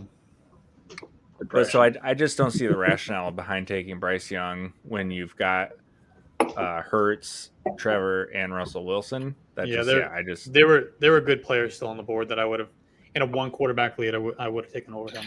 I just try to think of, like, if you go to before last season started and you look at this QB room, there's question marks around Hurts, there's question marks around Russell, there's question marks around T-Law. I get that, but now we're moving into 2023, and we pretty much know everything we need to know about Hurts and T-Law, and there's hype that Russ Wilson will bounce back.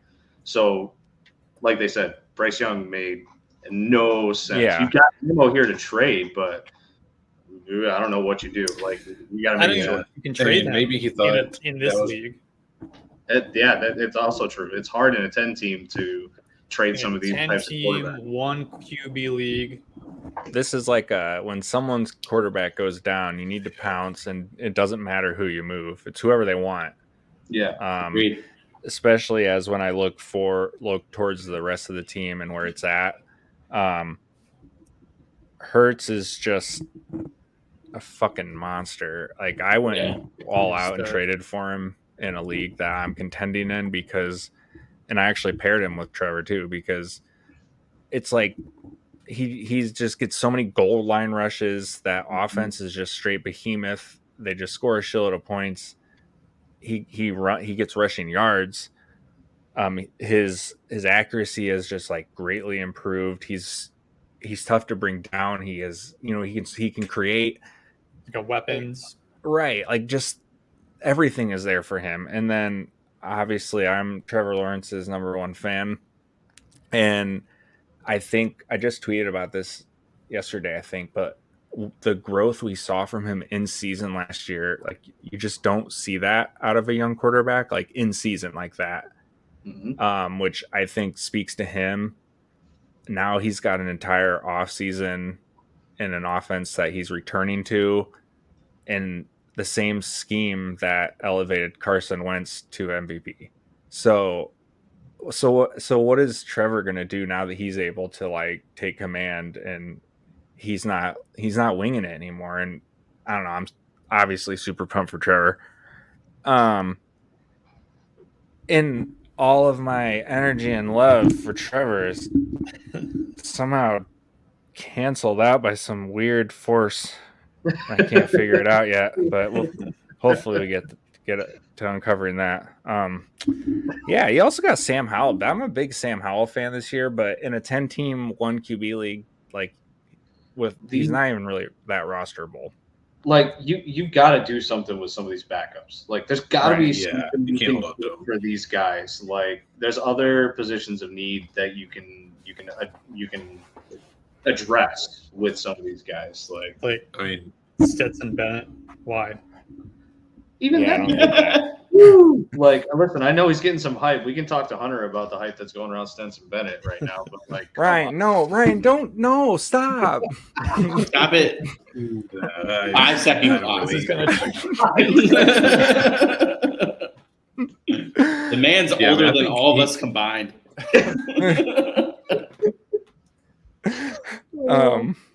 Yeah, we're going to talk about running backs. I mean, if you have Hurts, this guy needs to do it. Hunter, you need an internet. You need to upgrade your internet, man. Yeah, I know. We gotta get him a new router or something. We'll send you one. I live kind of out in the middle of nowhere, so my options are limited. So far, this is the best I've found. But I'm trying to find other options as well. Yeah. That's why I want to repeat what you were trying to say, because we totally missed it. Oh yeah, so I was just saying. I mean, if you have Hurts as your quarterback, then you need maybe like 2. If for Dynasty, maybe like 2 as the backups. Like 3 of those other backups, definitely get rid of them. Trade them for other positions of need. Like you do not need 6 quarterbacks. That's just like I said. The ultimate question. The ultimate question is to Zach, because I think you kind of displayed that you would rather have Hurts. Are you trading Trevor Lawrence if you're this team to get what you can? Zach is not trading Trevor Lawrence. Oh, I did. Au contraire. I traded Trevor Lawrence in my home league. Oh no! But it's because I got Still Patrick surprised. Mahomes. Oh, see, okay. Yeah, See, it was like- literally the only dude that I would have given him up for. So Yeah, I have and Trevor like in a lot of leagues.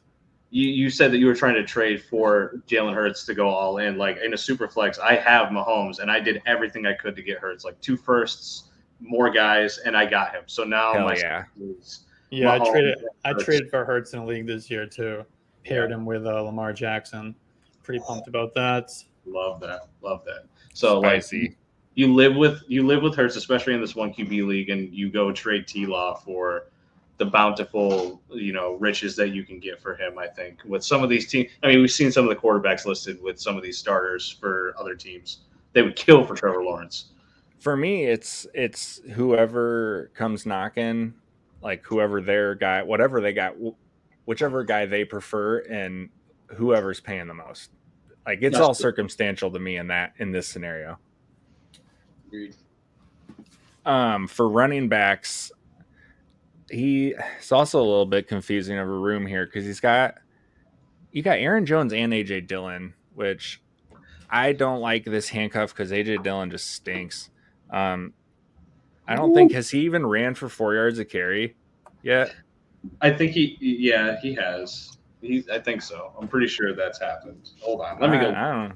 Gosh darn it. I don't know. I'm just kidding. I believe you, but I don't know. I just don't think he's all that great. But dude, Aaron Jones was a lot better last year than I remembered for some reason. Like he was still like the running back 9 and had 1,100 yards and caught 59 balls. Mm-hmm. He only scored 2 rushing touchdowns, so I think that's probably like one of the reasons.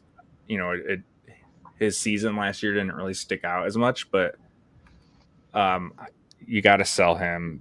You got to sell everyone who is not like.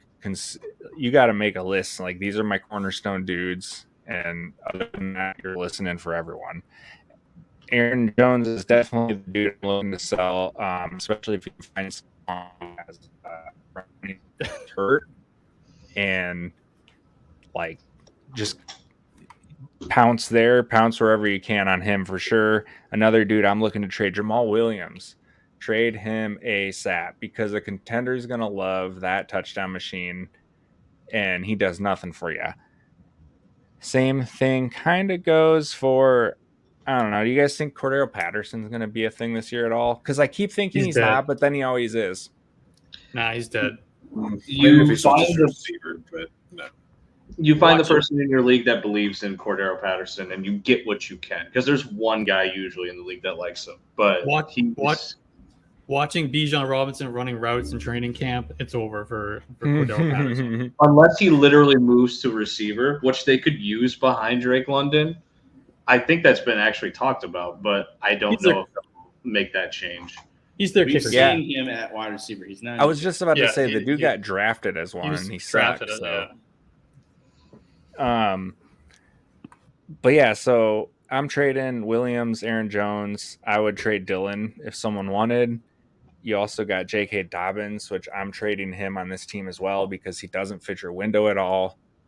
He's already a few years into his career and had that terrible knee injury, finally making his way back, and he's apparently still maybe having some issues. Who the hell knows? So yeah, I'd trade him too. I'm holding Breece because Breece is going to be a stud for a long time. Mm-hmm. I mean, there's not much to say about that. He's just an absolute stud. They know how to use him. Hopefully for you, they don't get Dalvin Cook. Because that year rental if they do, honestly, like, does anybody believe like if they do sign Cook, it's going to be more than a year thing? No, I think it's just a 1 year thing. So if you have Breece and Dynasty, this year would be disappointing if Cook signs there, but next year you don't got to worry. I agree with that, but I also this year would cause concern because going to the Jets, I actually would chip away at Breece, unlike some of the other teams that like the Ramondre thing, like get out of here with that. But like Cook going to the Jets would actually impact Breece. Oh yeah. But like you're saying, like long term, no worries there. Still only 22. Yeah, you got Izzy behind him, so that's pretty cool. I like him. He's an intriguing player. He had some nice tape, and who knows? I mean, explosive. With where your team is, just let those guys ride. So you might get one or two of them that pop and become something. And for where this team's at, like those are the types of dudes you want on your roster. Isaiah Spiller, who the hell knows? Dead. Yeah, never into Spiller. So many people dumb I was for not being into Spiller last year. I bought into the working in the Chargers offense directly behind Austin Eckler. I wasn't a big Spiller fan like on his own, but I bought into the situation, and that was a mistake. So with Kellen Moore, I think we might see a little bit more running back usage, but I think the second running back is going to be Kelly. That's exactly what I was going to say. Which that's the problem. Yeah, I've been drafting a lot of Kelly. And so, and I'm with you. Spiller's nothing at this point. Ty Chandler's an intriguing guy to stash because I think Madison's just a dude. Like, for the opportunities he's gotten, especially in some smash games. I remember in DFS where Madison comes in and he's cheap as hell, so you play him and then he just disappoints you. So yeah, I like Ty Chandler as like a random stash at a running back. But other than that, same kind of. Oh, you got Chase Brown too, which is intriguing behind Mixon. Yeah, it's just not a ton going on here. Once again, move the vets, get what you can, keep planning on moving forward. Zach, I agree with you on pretty much everything. The only thing I will say is with Dylan, I had to cover the Packers all year last year, every game for Roto Baller, and do their quick hits every game, before and after. And you could put the dude on a milk carton. They just forgot about him in that offense for the first 10 weeks. And they even addressed it. Like the head coach LaFleur came out and said, like, listen, for some reason, I just haven't been giving him the ball like I should have. And then over those last 6 games, he got it like he should have. And he was fairly impressive. So I think he's a little more than a jag. You're totally fine in thinking that. There's nothing wrong with that. He hasn't proven that he's more than just a guy so far. But I think that, especially with Aaron Jones going up, I think he's 29 this year, pushing 30. His contract's going to be up in another year or so. I highly doubt he gets another extension unless he finds a restructure and just keeps kicking the can down the road like he always has. But I think Dylan has the chance in this type of offense that's probably going to be more geared towards the run with Jordan Love to take a step forward, and it could start as soon as this year. So you're not going to get a lot. That's an asset in your running back room that I would keep with Breece just in case he pops. That's a good point because, like you said, with the Jones contract, if you wait it out and then, all of a sudden Dylan is the guy, that's when you move him because now his value's just skyrocketed on you. So, yeah, no, that's a good call. I think I agree with you there. Looking at wide receivers, it's the same boat where you've got this really odd mix of vets and rookies. So it's time to keep selling the vets, man, like Alan Lazard. Scoop what you can for him. He's got some relationship with Rodgers, obviously, and he's going to have a couple of his pop games. So if you can get someone to bite, do it there. The really intriguing thing here is Keenan Allen to me. I love this dude. Since 2018, Keenan Allen has averaged in between 70.9 and 75.2 yards per game each year. The consistency out of this guy is bananas to me. And then he only caught 66 on 89 targets last year, but he missed 7 games. Other than that, he's usually reliable to get you at least to 13 games, which I know he kind of has the tag as like an injury dude, but it's because in 15 and 16 he missed a big chunk of both of those years. But other than that, he's been reliable. He's a target machine in an offense that's just on the rise. He catches a shitload of balls. He gets in the end zone. Justin Herbert loves him. So I don't understand why you have him and Mike Williams though. This just goes back to the weird decision making that I just don't quite pick up on. And Mike Williams he's 29 this year, if I'm correct in that. Mm-hmm. He's sneaky old, which is the weirdest thing I've ever said about a player. But Keenan Allen's got the age concerns, but I think Mike Williams should have the same exact ones for dynasty leagues, especially with how boom and bust he is and how much he's been injured in his career, even compared to Keenan Allen, who's had his fair share. He's not going to age very well. No. He's not one of these guys who's playing into his 30s. No. And they kind of his replacement. I like to say he catches every pass like he's jumping into a pool. That's perfect. Or legit, like it's his last pass he's ever going to catch. Like this is the one where his career ends, so he's got to make it. Oh my God, that's hilarious. And he gets hurt like he plays that way. Yeah. Yeah. I'm moving both of those guys I think you get good value out of Keenan Allen, but I think you got to wait because I think people are sleeping on him. So let Keenan cook for a while, and then you move him. Mike Williams, move him whenever. That's about it for trading some vets. It's kind of thin here. You still got Allen Robinson, which I was like, I honestly forgot he was signed by the Steelers. I just kind of assumed he was done, you know? And then I was like, dude, oh yeah, there I was forgot a tweet today.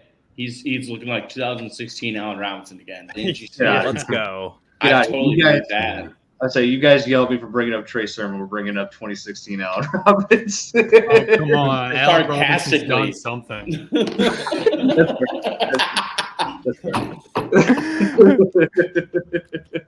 But so yeah, you got these vets. I'm like I said, moving who I can, but now you've got this is where like this is the meat of the team here. We're looking up. Well, I mean, shit, the quarterback's the meat. I just a whole damn room full of it. But it's like this is your meat and potatoes of the team, and because you just drafted Jordan Addison, you just drafted Mingo, which I'm not a Mingo guy, but like he's still a rookie who got good draft capital, who's got the size, the speed, whatever. So like there's a universe where he does pop, and so cool, hold him, take the shot. Marvin Mims, you've still got. Jamison Williams, Alec Pierce.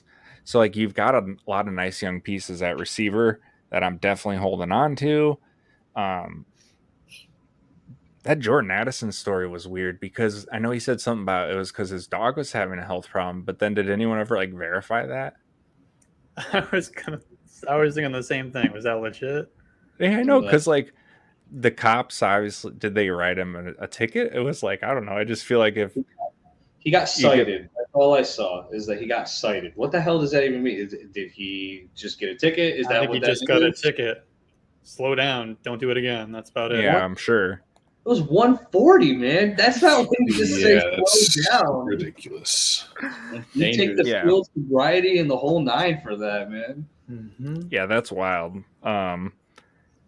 So luckily for him, I guess there ain't gonna be anything there.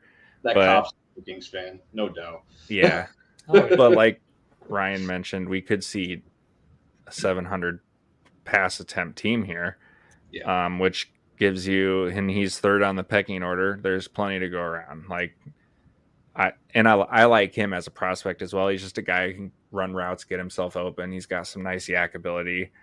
And in like today's league, like those are the type of receivers who are finding quick success. Their skills are translating. Because you don't have to be a big 210-pound receiver anymore. Right. It's just like little things you can't teach. Like I mentioned with Zay Flowers, like you just can't teach a guy to move in the way some of these guys can. Mm-hmm. And so yeah, I like Jordan Addison a lot. Also a huge QB downgrade. Yeah. Ouch. I see what you did there. And has to play against JJ. Just saying. He couldn't produce at USC as good as he could at Pitt. I like the age 18 breakout. Big time like that. Fair. Dennis, are you saying you're a KJ Osborne guy like myself? Is that like a sly like? No, like I was like never KJ Osborne. trying to find Never somebody KJ else. Osborne. I love Jamison Williams as well. He was my wide receiver 1 coming out last year, which was stupid, obviously. But like, I still stand by if there was anybody else in the class who could have been one over Wilson, it's him. Speaking of not being able to teach people something, the acceleration, the deceleration, I mean, holy shit on this guy. I've never seen someone come into the league and do so much with so little. They gave him an end around. He took it 45 yards. He like had 2 separate plays where he just absolutely burned defenses and Goff missed him. He had a touchdown called back by a penalty. He had another long ass touchdown catch. It was like the dude hardly got on the field, and it was like watching Red Zone. it was just like Jameson Williams those last few weeks. Obviously the suspension sucks, but like I would rather it be this than PEDs, drugs, domestic violence, whatever. Yeah. So like it doesn't super concern me, but at the same time it kind of does because like we already saw so little of him last year. But I still love Jameson. I'm super excited to watch this dude get regular playing time. Cut Visca. He stinks. They need to stop trying to make him happen. Yeah, it's over.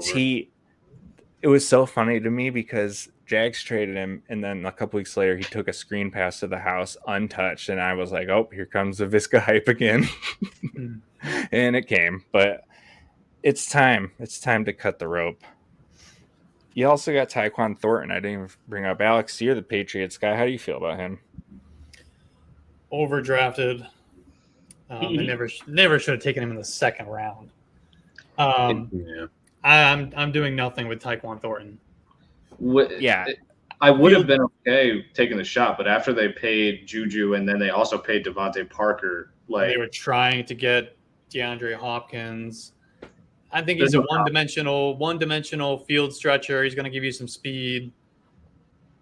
Gadget plays. He'll catch like 35 passes this year. Who he is better than though? N'Keal Harry. That is true. Not a very high bar to clear, but yeah. Damn. I've heard there's another rookie in New England that is I can't even think of his name.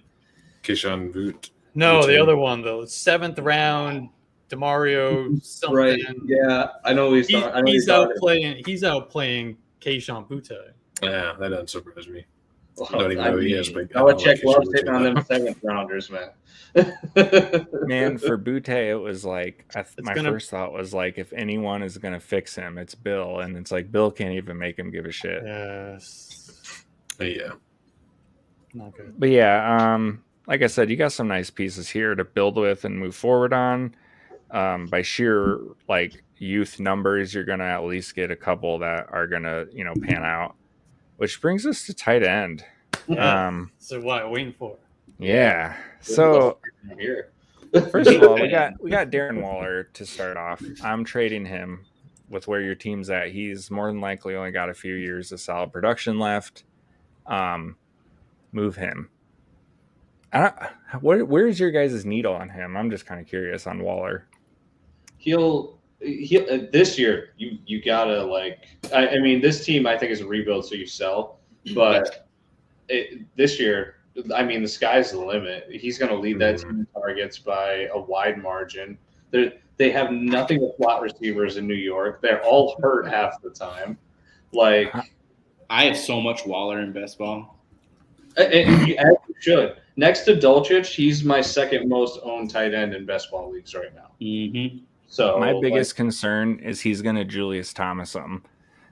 We've heard. I don't think Julius Thomas was ever really good. We've seen it really good with Waller. Like Julius Thomas was just a product of that Denver offense at that time. Yeah. Well, that's a good point. But the thing that gets me is we've seen in the past Waller taking forever to get back from injuries. There was some chatter last year that he was kind of milking that hamstring because, the season was already in the tanks. Like he was out, not in town on the bye week, rehabbing, like things like that kind of made me think that I'm like, man, does this guy, does he really care? And then he gets the big contract, gets the bag. That's my one holdup with him. So he's not tight end one on this team though. In New York? Are you talking about Bellinger? No, I'm talking about this team. He's the best tight end. Oh man, dude, there's a better tight end on this team. I thought you were talking Giants. Yeah, no, I thought he was too. I see who you're talking about now. Yeah, he's the best pass catcher on the Giants, outside maybe Saquon. So that's my big concern with Waller, and then also he has the knack for like the lower body, like soft tissue injuries, and those are just the biggest of a bitch. Love Pat Freiermuth. I think he's just going to be like a nice volume tight end. He'll catch some touchdowns for you. He's got that knack for, going over like the seam and catching a ball over a guy, making tough contested catches. And he's going to be a nice piece for that offense, even though I'm not a Pickett believer.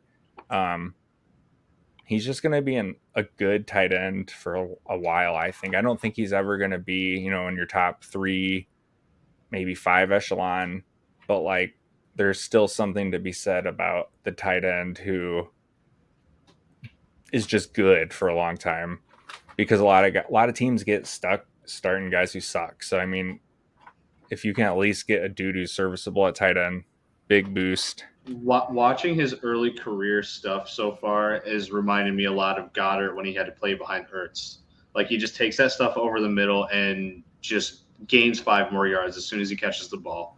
And that's what Freiermuth has done. He always catches the ball and dives 5 yards forward, finds a way to fight past at least one guy, and he's a chains mover. So I think that he could go to a different team and be so much better, but he's still going to be good as hell in Pittsburgh for years to come.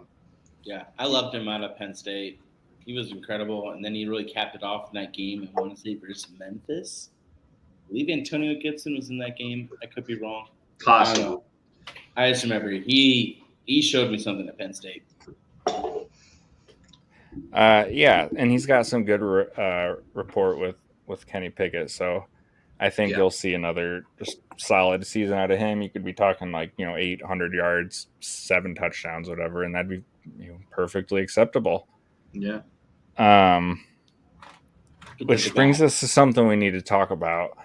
Alex is so excited. As we established, I love Trevor Lawrence. See, he's right here. Here's Trevor. I brought That's the props. worst figure I've ever seen.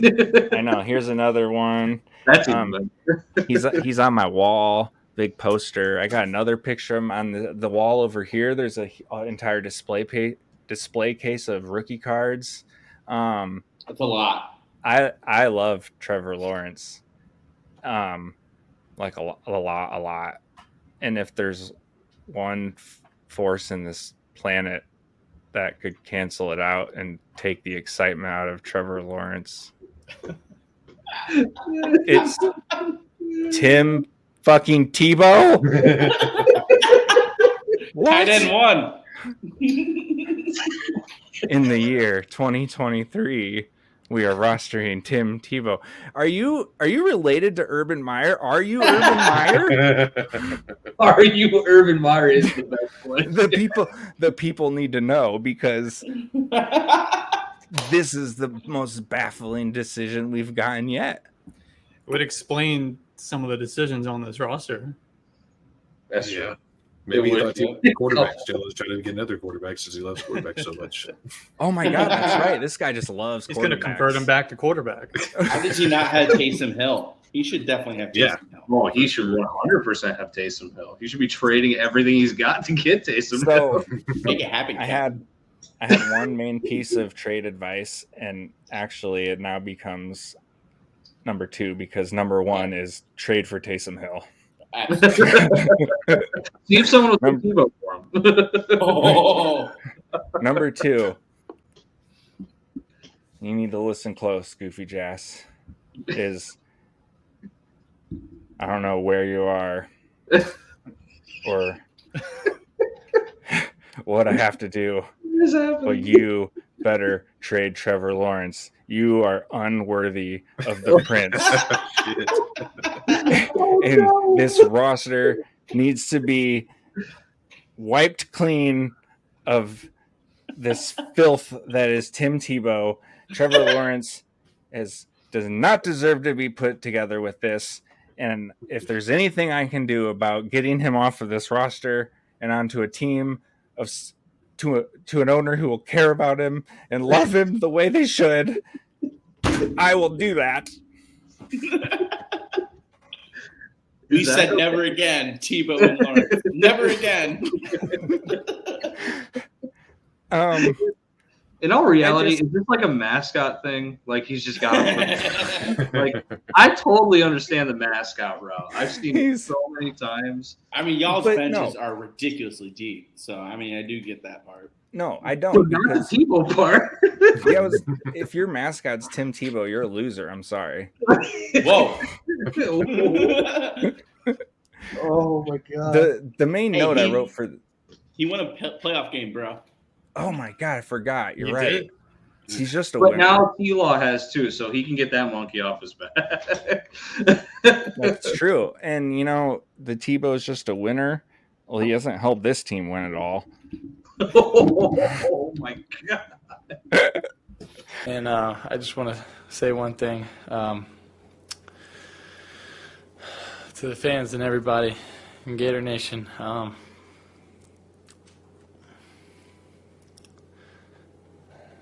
I'm sorry. Extremely sorry.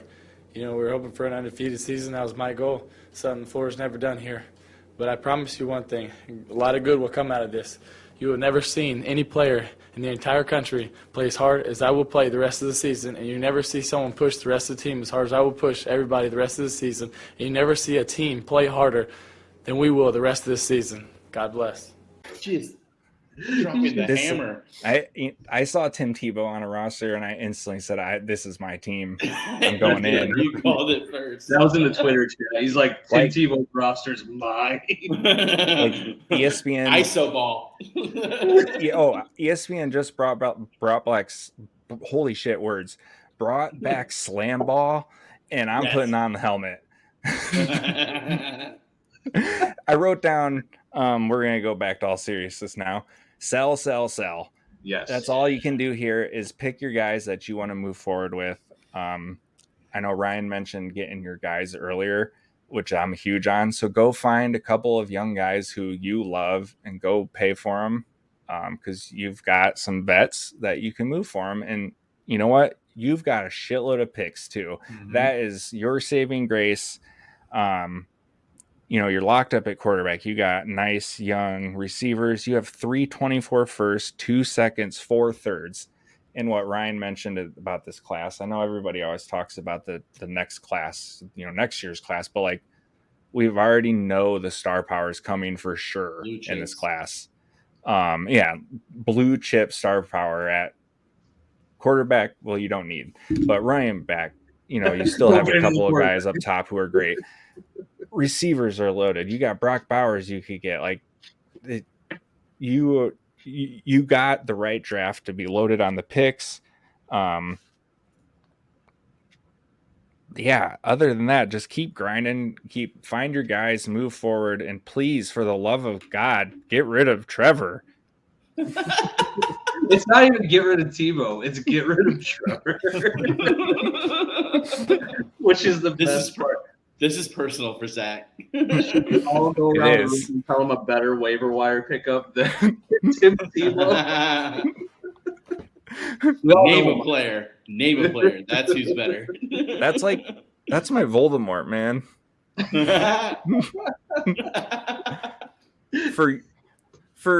For years, I had to listen to about how he was going to save the team, and they were going to sign him, and he was the savior to the Jaguars. He would fill the stadium. Yeah, he would fill the stadium, and I'm like, no, winning football games will. All right, Zach. We'll end your torture. Moving on, Sax man. The mic. Talk about deep cut, Zach. So some bio about the mic. Started from the bottom. Now we're here, right? He was bottom 4 year 1, and then back-to-back runner-ups. I know that's great. They made the chip twice. But, man, that's rough. Losing back-to-back years in the championship, man. My empathy goes to you, my friend. That sucks. Getting to your positional groups. QB, this is the gif of Woody from Toy Story kicking through the doors of the cardboard box, tipping his hat and giving him the wink. Because you got Mahomes, my friend. You're Gucci, bro. You're Gucci. You also have some loser named Jordan Love and whatever. But you have Mahomes. You got Reed scheming up the game plans. You got the greatest offensive weapon in the game right now in Kelsey. Nothing more needs to be said. Who do you like more, Dennis, Baker Mayfield or Jordan Love as his backup? I mean, do I like a turd or a poop? Like, we're moving on to the running backs. He's got some fun ones, man. All right, real quick. All right. I just want to say about Mahomes. My favorite part about him is on the Netflix thing. That one just bananas play he made against the Bucks, where he just chucked it over his shoulder. He's just like, yeah, I'm like that. I'm like that. Goes face to face with Max Crosby, like the scariest looking dude in the league, maybe. Yeah, I'm like that. What are you gonna do? Oh, he knows Crosby wouldn't touch him. Not after a play. No chance. Fair enough. Yeah, that's he's Pat Mahomes. Goodell has a sniper at every game just ready. Don't you dare breathe on Mahomes. Yep. All right, so running backs. He's got Eckler, Jacobs, Kamara, Swift, and then CEH/McKinnon. I'm calling this the Gilmore Girls group. They're old, but they still got some kick. People want them, right? Yeah. We got Eckler. All he does is score tutties, baby. He's angry about the RB situation, and I think all that does is mean that he's ready to do some work, son. He's the engine for that Chargers offense. Sorry to all the Herbie lovers. It's Eckler. Top 3 finish, most likely. I think it's more than likely 2, but like we all have mentioned, I had this planned before even today. I do think Chubb could push ahead of Eckler just because of pure volume, and he's such an explosive runner. But regardless, Eckler is incredible. If it was full PPR, I'd probably have Eckler over Chubb. Half PPR, I think Chubb could catch him. Jacobs, a little risky with the holdout situation, but at the end of the day, it just doesn't make sense for him to sit. He'll just be a year older. He'll be less rich, and he'll still be able to be tagged twice. So I just don't see his end game. It made even less sense than Saquon potentially sitting out all year. Like Jacobs one is where it's like mind-boggling if he actually finds a way to sit out. Right. So I think in time he will play. He may miss some games if he's really, really committed to this, but there's no chance. I know people said this about Le'Veon Bell, but I think everybody has learned the lesson that Bell taught everybody, all the other running backs, is like, dude, it's not worth it. Yeah. So he'll play eventually. He led the league of fantasy points as running backs last year. So points per game, he'll be top 12, I think, even with trash-ass Jimmy Garoppolo. I'm pairing Kamara and Swift because I think these guys have some commonalities. I think they both missed time, one due to a sussy, one due to being injury prone. Yep. I think both will rely on being passing down weapons. And lastly, I think both will disappoint. Sorry, Ryan, again. Interesting. Hey, listen, I want one running back to be good in Philadelphia. I don't care which one it is. I think as a group, I think you do care which one it is.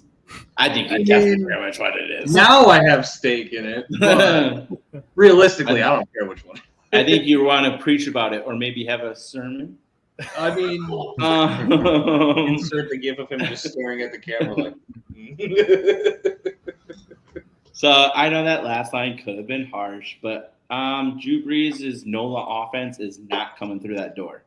Yeah. It just is what it is. And I love Kamara. I think he's arguably, maybe with LaDainian Tomlinson or Marshawn Lynch, the swaggiest running back of my lifetime. Yeah. I love Kamara. However, he ate because he had those option routes and Brees hit him in perfect stride in his contact balance. Like, Brees isn't that guy. He's not coming. He's not playing. And Kamara, like, one, he's going to be suspended, like he just is. And he's not, 22 anymore. He's pushing it that window for running backs. And then Philly, I just think it's running back by committee. I think at the end of the day, the rushing stats will be awesome. But I think it's just going to be a combination of a bunch of dudes, including somebody who might not even be on their roster right now. Yeah, it was rough last year at times, even with Miles Sanders scoring double-digit touchdowns. So with no alpha, with Jalen Hurts, it's going to be hard some weeks to really predict what's going on. Like, they could literally take dudes off the street. Like, not saying just anybody, but I'm saying, like, there's so many running backs. You walked into that, Dennis. I did kind of I laid that one up for that. That was a cross my body throw at the line of scrimmage. Not smart. And then normally I wouldn't star CEH or McKinnon, but the fact that you have both, I do think is helpful. I am someone who likes a handcuff. And then on top of that, you do have Mahomes. So I think a stack opportunity in certain games, against like a Buffalo Bills or Cincinnati, where the other team is going to put up points and the over-under is going to be above like 55. I do think one of them could have flex value when you have 3 flexes. Yeah. So what do you guys think about this running room? I it's old, so for Dynasty, not great. But for this specific year, I kind of like it a lot. Yeah. So I have a little optimism with Kamara because we've seen him do his best when he is not the only guy in town, basically. And now there's other guys there to kind of take that away from him. He's more efficient when he has fewer touches. And he got a quarterback upgrade, in my opinion, to Carr, who has done okay dumping the ball off. I mean, we saw it with Josh Jacobs enough last year. So I'm not saying peak Kamara, but could he be a top 20 running back by the end of the year if he doesn't get suspended? I don't think that's out of the realm of possibility. So I think I'm more high on him for this year, but Dynasty is so hard. Like, if you get a good offer for Kamara, I'd trade him in Dynasty. But if not, you just ride him, and you can ride him as an RB2 at your max. I think an RB3 is where I'm most comfortable. But the rest of the running back room, I think, is perfectly fine. It's serviceable. You can make a run with it, but you can't. It's a room that you can't make a lot of moves from because I don't think you're going to get a lot in return. Yeah. The only thing I got to add is Gilmore Girls, big guilty pleasure of mine. Love it. All righty. I'm going to move on to wide receivers. This is DJ Khaled, another one, because he's got a lot of ones, man. He's got Cooper Kupp. He's got Stephon Diggs. He's got DJ Moore. He's got Judy, Jahan Dotson, George Pickens, Michael Pittman. Like, he's got a lot of guys that can argue for their number one. So he's got 4 clear-cut number ones: Kupp, Diggs, DJ Moore, Pittman. Like, they are the best wide receiver on their team. Argue with a wall, right? You have Dotson, who, again, I wrote this before I knew what Ryan was going to say. I think he can push for Terry's target share and could be neck and neck with him. I really think he's just that special of a talent. Judy, I did talk about with Dulcich that I don't think there's an alpha dog on Denver, but if there is one, most people believe Judy. Pickens, he won't lead Pittsburgh in targets. 100% he won't. However, he is their clear-cut X. So he does fill the role of like a number one in a way. So Kupp and Diggs, nothing needs to be said. They're incredible. Like, move on, right? DJ Moore, already talked about this offense with the Bears. I think this is like truly art. You have the best wide receiver Fields has had since college. And then you have Moore, best QB Moore has ever had in his entire life. I really think this is just a total, shaking of the hands. Let's go. Like, hey, I finally got someone to ride with. You finally got someone to ride with. Like, I think it's going to be a perfect match in heaven. Totally. I know everyone has said the cliche, but this is Diggs going to Buffalo, in my opinion, 100%. Even if you're not going to Philly, like it's that type of move, I think, and I agree completely. And so, like, I was never a DJ Moore guy because of exactly what you said about Terry, where it's like everyone's like, oh, he's going to take the next step because he's so good, but the quarterback play sucked ass. Now that's not the problem.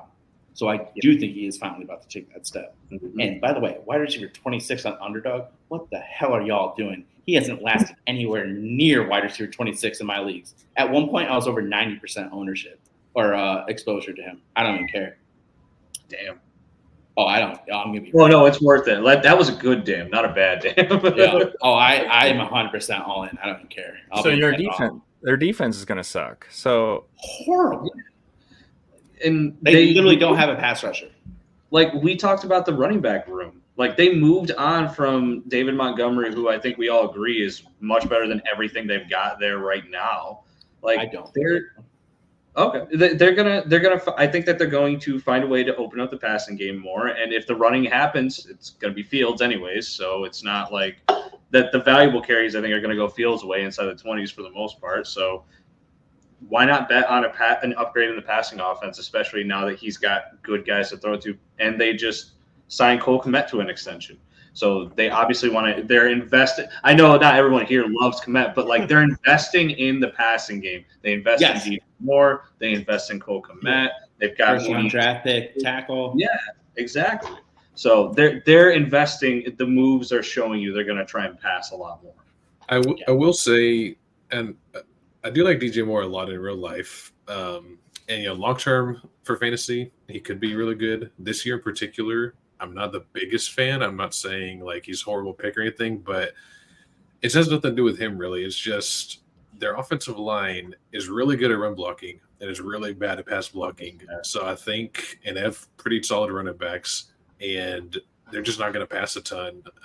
And even if he gets like a 30% target share, which that's really, really good. That's still maybe like 7-ish, maybe 8 targets a game, which he can be pretty efficient with those. But it's just hard. He's got to be really efficient. I feel like the volume's not going to be there. But I do love the acquisition, everything. Like from a real life standpoint, I think he's going to help them, win some games. I just don't know about his fantasy value. Yeah, I think that's fair. I agree with you. Just because the passing volume is going to be up doesn't mean that they're going to pass a lot. So he needs, like you said, an elite passing or at least elite target share, 30%.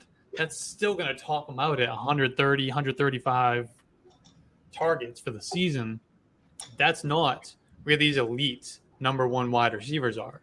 So even if he has that elite target share, he still doesn't have that elite total targets. I think we see a bigger 130. I think 130 is going to put him top 15 in targets. Yeah, he's just got to catch Mooney. touchdown. But that's 2 years ago, Mooney had 140, and that's with 11th in targets. That's with him needing like a 30% target share. Oh, he's. Or I think realistically, we're more in like that 27 range. That offense was throwing the ball just shy of 21 times a game last year. That's just not the way they ran that offense. I just don't think we're going to see that again to that extreme, because he was trying to throw to the shitty St. Brown and some other guys. He started 16 games. Pringle started, I think, 11 games. Mooney only started 9. So, why would you pass when these dudes can't get freaking open? I know people like Dante Pettis, can't get open. Terrible names there. Jones. I don't see. Poor Dennis. He's having World War II fun. I'm just saying, I am taking a leap of faith, but I'm telling you, this offense is going to be totally different. This Getsy, when he had a number one wide receiver like Adams, and I'm not saying DJ Moore is as good as Adams. I'm just saying he's elite at getting open. They're going to scheme up touches. If he's not getting 9 targets a game, I'll be shocked. Shocked, I tell you. Yeah. Why wouldn't they? He's by far their best offensive player besides Fields. Real quick. Last year for the draft, Dennis came up to hang out with me, and we went out to get wings, and we were drinking, and we were watching the draft, and Bears are on the clock, and we're like, all right, who's it going to be? Who's it going to be? And across the bottom line, it says Velus Jones Jr. Dennis literally pounds the table as hard as he can and goes, what? Screams, who the fuck is Pelvis?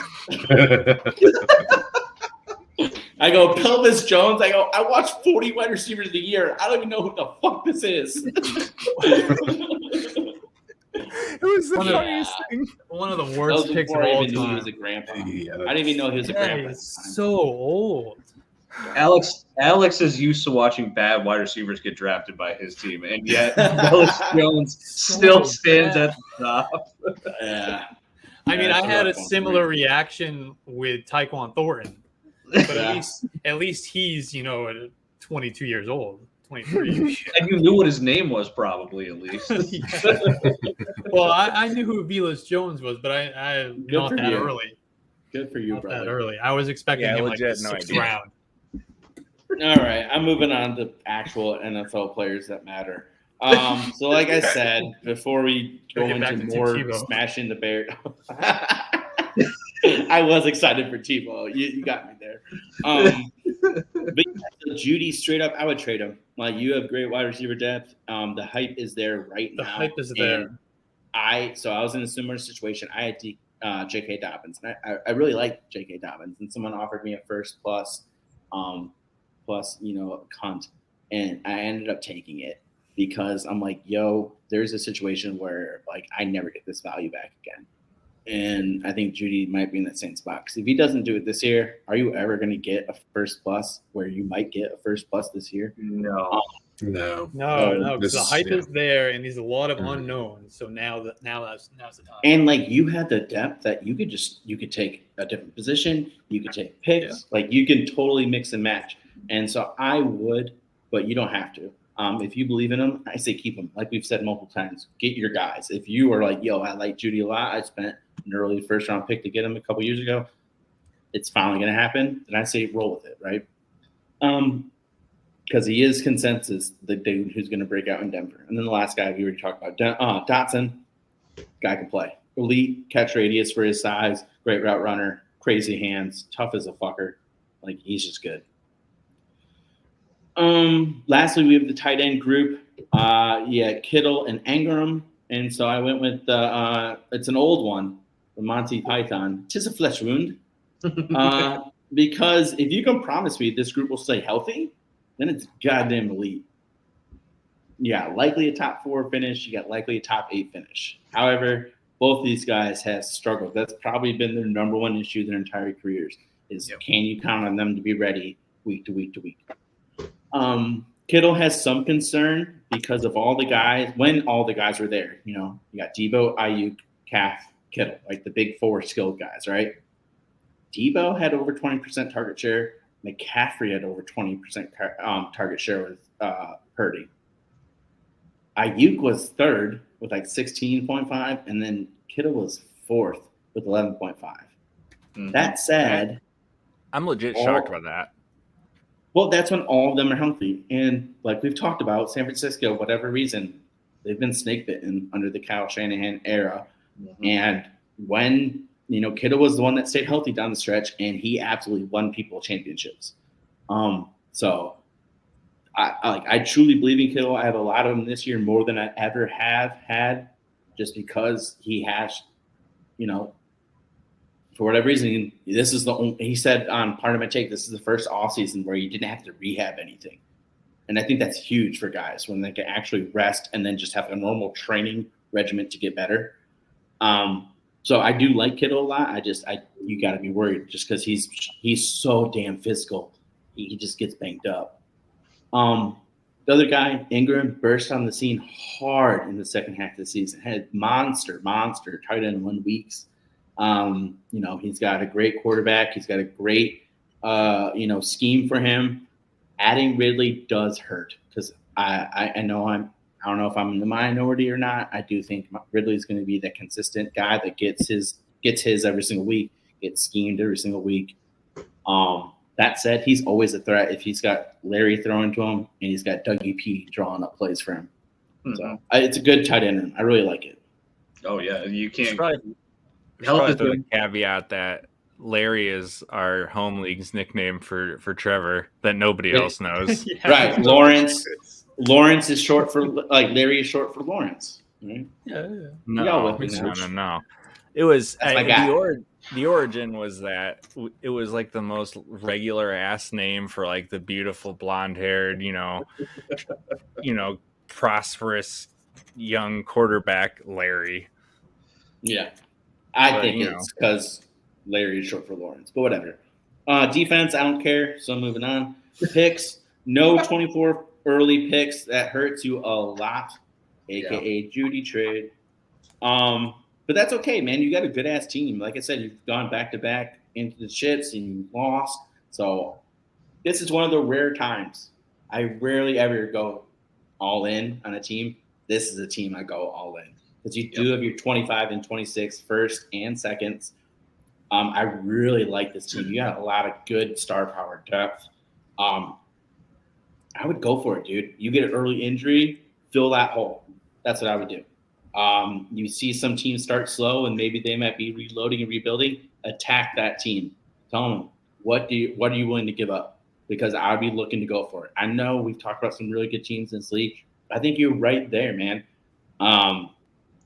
Your window's closing. You have old running backs, but they're good for this year. You have picks 2-3 years from now. Well, go for it this year. And then if you need to get those picks back, you have years to get those picks back. I do, like Ryan said, I like to say it's not my money, right? So you do however you want to do. However, this is one of those times I would absolutely go for it. And you're better off striking early if you're going to go for it than waiting to the deadline when everyone's trying to sell and everyone's trying to duke up value. Yeah, I agree completely with Dennis. Like, go buy what you can. Not having picks this year does make that a little bit more.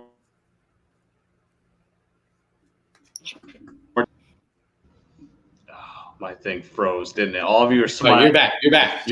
All of you smiling at me. I know what you feel like. That was good. Literally every single one of you had the same face, just looking at me like that. Take two. No, I just agree with Dennis. Like, it's you can't. Not having the picks to sell for 2024 is going to make it a little bit more difficult to get what you want. That means you're just going to have to find the right people that want the players that you're looking to sell. But if you do the legwork, you can find a way to buy yourself into that top 3 and make the championship run this year again, like you have the past couple of years. So 100% all in, go for it. Yeah, I agree. I wrote down 4 teams that I have as contenders for this league, and this is one of them. So I also vote go for it. 100%. That's all I got. Oh, that brings it to me. Yeah. Get it. All right. We got Airgate 2020. They call him the Prince. This is a middle-of-the-pack team every year. In fact, he has played in the Who Cares Bowl, which is what they call the game between the 5th and the 6th place teams. He's played in that game every season. He's in it every year to the point where they've thought about renaming it to the Airgate Bowl. That is phenomenal, by the way. Please do that. Yeah, but they didn't because nobody cares. He has an all-time record of 20-21. So he's the definition of that middle of the pack team. He was 6-8 in 2022. 2022, I can't talk. He is quarterback. What is that? He is Jeff Fisher. He is. God, I think you started. Sorry, Hunter. I didn't think about that before I said it. You gotta give me a warning next time, you know. Yeah, Gotta be right. Back on screen just for that. All right, quarterback. We got Joe Burrow. Last season, he was top 5 in pass attempts. He was top 5 in passing yards. 2nd in completion percentage, 2nd in passing touchdowns. He's pretty good. He's got excellent weapons too. And we already knew he was a great passer, but he added that rushing element to his game in 2022. He had more than 250 rushing yards, 5 rushing touchdowns. He had 76 rush attempts, which was 7th among quarterbacks. And the team added Orlando Brown at tackle, which is only going to help the entire offense. It's going to help Joe Burrow, everybody be better. Obviously, that calf issue is a concern, but he missed multiple weeks of practice last summer too with the appendicitis. So I'm sure he'll be fine. I'm not worried about him missing practice. He'll sit out. He'll heal that thing up. He'll be good to go for week 1. He's my QB4 in Dynasty. He's also got Derek Carr on this roster. New home in New Orleans with the Saints. Good weapons with a healthy Michael Thomas. Plus he's got Chris Olave. I think he's fine as your QB2 in a 1 quarterback league. I'm totally comfortable with that. Joe Burrow, backing him up with Derek Carr. I'm fine with that. Running back, Cam Akers. I'm drafting Akers a fair amount in a redraft this year. He's the clear workhorse for the Rams, top goal line option. I think he'll catch a few passes as well. Dameon Pierce, coming off that really good rookie season. He was a true workhorse. 220 carries in 13 games. 39 targets, 4.3 yards per carry average. Team didn't really add a real threat other than Devin Singletary to that backfield, who not really a meaningful threat. No. And he's fine. Yeah, he's just everything. He's a guy. He's a good number 2, good backup, change of pace guy. Not somebody who's going to eat into a significant workload. And I think the offense around him has been upgraded with C.J. Stroud coming in at quarterback. Plus, they added Shaq Mason at guard through a trade. They drafted a center, Juice Scruggs, in the second round. That's going to boost the offensive line. That is an all-time name. I'm sorry. That's like Key and Peele East versus West game. Yeah, we've got General Booty at quarterback coming in. Yeah, that's true. Don't you worry. Yeah, Juice Scruggs. This is an underrated offensive line. With those two guys coming in, Tyson Howard, Laramie Tunsil, a tackle. Got Joe Mixon here on this team as well.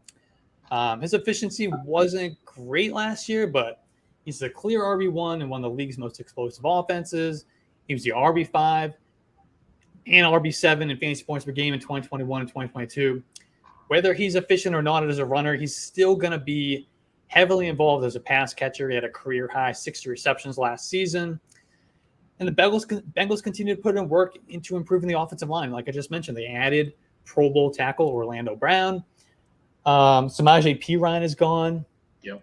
He's behind 146 touches.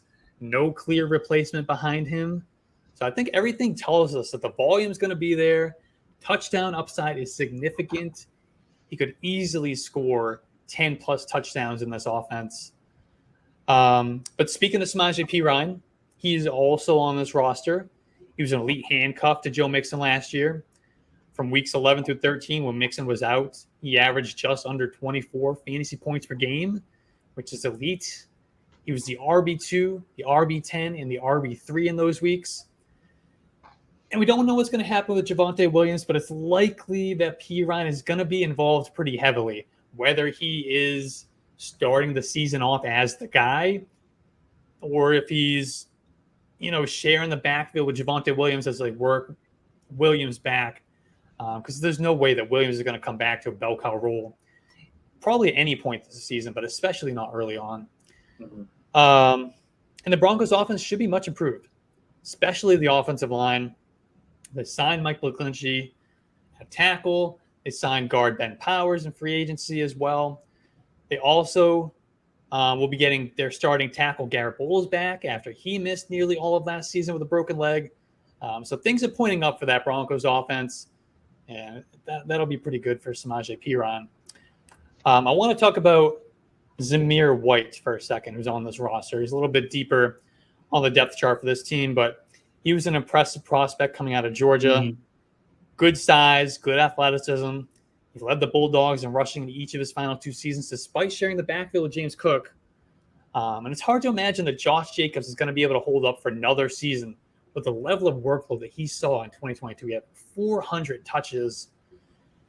And if he's forced to miss any time or if he holds out, it's going to be Zamir White taking the majority of the early down work. And now he won't be the bell cow like Jacobs is, because Amir Abdullah, Brandon Bolden, they're going to get that passing downs work. But if Zamir White is forced into a starting role, he's going to be a viable RB2, RB3 in fantasy football. Yeah, man. I have a lot of him in best ball drafts. I'm a big fan of his game and then the current situation, like you said. I'm happy you brought him up, because when he came out for fantasy drafts last year, it felt like the needle was skyrocket high. Like everybody was wanting a piece of Zamir White. Now it's just a complete 180. Nobody wants anything to do with Zamir White because he burned so many people last year. But I was one of those people he burned. Yeah. Me too. Like I got him on like 3 or 4 dynasty rosters where like I was like, oh man, I don't need to taxi squad this guy. Yeah, I should have. Yeah. But it's just. Wasn't necessarily his fault, even though. I mean, when Jacobs is producing, you give the guy the rock, like yeah. And they had nothing to lose because they weren't planning on keeping him. They didn't pick up his option, and then He just happened to like bet on He was himself so and good. They had get pocket rockets. Yeah. 100%. Good. I thought I was going to be the only one liking Zamir. No. This is not a Trey Sermon situation. I thought I was No, going to this be is- myself here. It's buy low, man. This is what Dynasty's all about: is identifying guys that have realized roles. He's got that You can buy profile. early enough, right? Yep. Cool. Awesome. Ezekiel Elliott, I'm not really talking about him. He's still unsigned. We don't know what's going to happen with him. Where he signs. Is he going to sign during the season, in the preseason? Who knows? It doesn't matter. The strength of this team is wide receiver for sure. Yeah. Kind of reminds me of a couple episodes we did a few episodes ago. Maud Dave. He's a legend. We will mention him in every episode that we do from now on. We don't care. Compare every team Anybody to else? him. Just for us. Yes. So, like Maud Dave, this team has both Jamar Chase and Justin Jefferson, the undisputed wide receiver 1 and wide receiver 2 in Dynasty, whichever order that you have them in. And they're young guys. Chase is 23, Jefferson's 24. This is who you're building this team around for the next 5 years. I am fired up about these guys. I would love to have this team. How do we get these leagues? I've never seen leagues like this, but we got 2 of them out of the ones that we've done. Man, I think It should be illegal. They should be teaching us how to play Dynasty if they're getting all these. You want a job?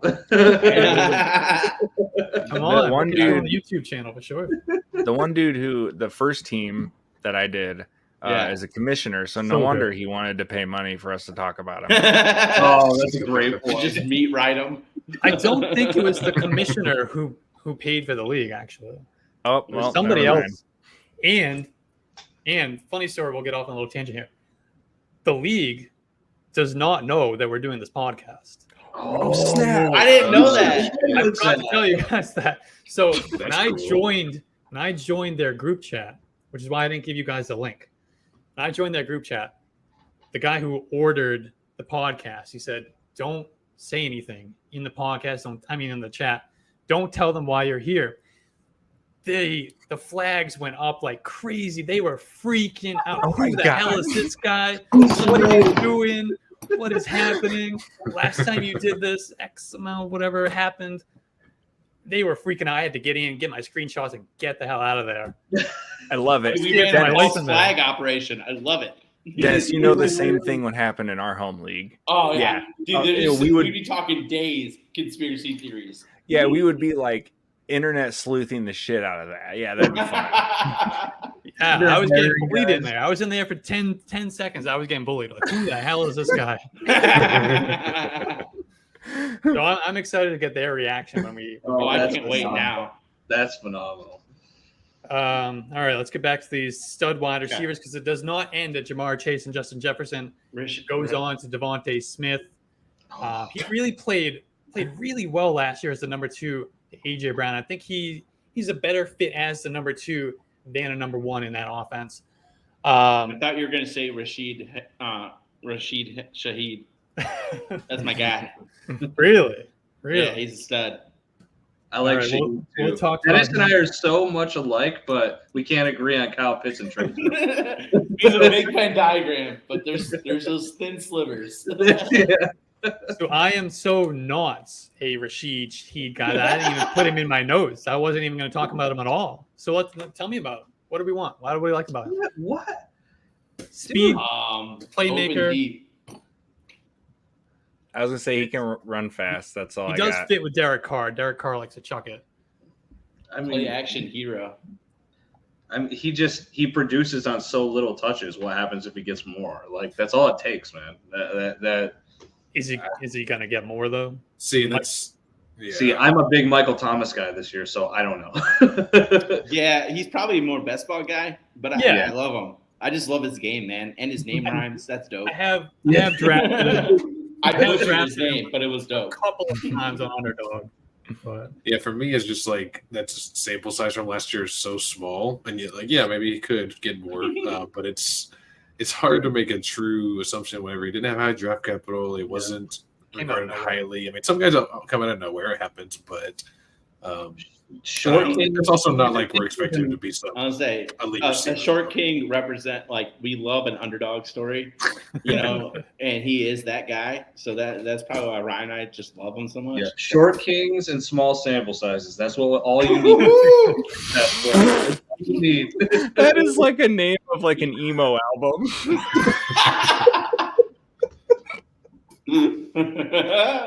It's just the front of the album is Rondale Moore, Wan'Dale Robinson, like Somebody please Greg Dortch. Photoshop a bunch of Yes. Short Kings onto My Chemical Romance. But you We got to just get totally- Deuce Vaughn.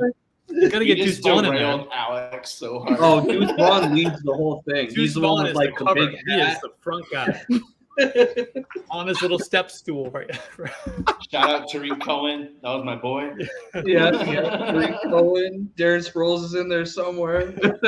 Oh, and my favorite, Maurice Oh, Jones yeah. Drew. Oh yeah, MJD. I mean, man. the The one GOAT productive Short King, short guy. maybe. Yeah, is- I think he yeah. is the GOAT Short King. He is, yeah. All right. Sorry, Alex. Yeah, apologies. Well, let's talk about a real receiver in New Orleans. Whoa. Chris Olave. Okay, I'll give you that. Yeah, he's kind of good. I love Yeah. a lot. Great rookie season. Topped 1,000 yards. Saw a ton of downfield targets. He was top 5 in deep targets. His average target distance was 14 yards, which ranked in the top 10. Over 1,600 air yards. He accounted for more than 40% of the team's share of the air yards, which was top 3 among all NFL wide receivers as a rookie with Andy Dalton as quarterback. And he was efficient too. He was top 10 in yards per route, top 10 in yards per team pass attempt. He doesn't give you much after the catch, but he gets open and he makes plays. And he's a natural fit with Derek Carr, who likes to throw the ball in those deep and intermediate quadrants of the field. Big Olave guy, top 12 guy probably this year. Christian Kirk had the best year of his career last year. Yep. And now he's got Imagine that added. him being your wide receiver 5. Yeah, right. Yeah. Yeah. That's You're real good shape here. He's got the added target competition now with Calvin Ridley. But I believe Christian Kirk is going to lead the Jaguars in targets again in 2023, and he's going to be the most productive Jaguars wide receiver. Ooh, That's a okay. good bet right So, there.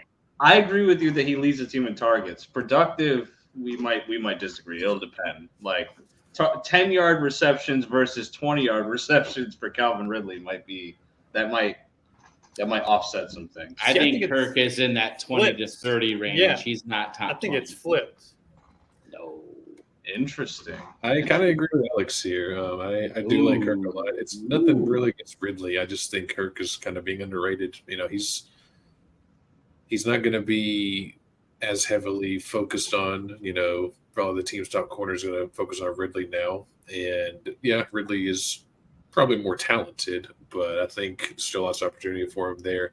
I mean, I think they can both produce that really. I don't remember who I was listening to. I listened to some podcast recently. They were saying they think this could be like the Eagles of last year, where they have their 2 main guys, with the tight end Ingram, and then Zay just kind of gets in there a little bit, and everyone else just kind of sparingly gets used by like those 3 main guys soak up all the targets. And I could see it being something like that, where it's like just because Kirk has a really good season doesn't mean Ridley can't. They both could have really good seasons. Well, Ingram does his work over the middle. Sorry, yeah, I like Kirk though. Yeah, All right, I think Schultz Trevor is that Lawrence big can guy. support 2 highly productive wide receivers. I mean, he did last year. Right. Yeah. Right. And I don't think that's the argument. It's more of which one do you think is really going to be the guy? Do we rank them back to back, or is there a good gap between the two? And I think that's where everyone's trying to figure it out. I mean, it's cool. You could let Zach break the tie because he's the Jags fan.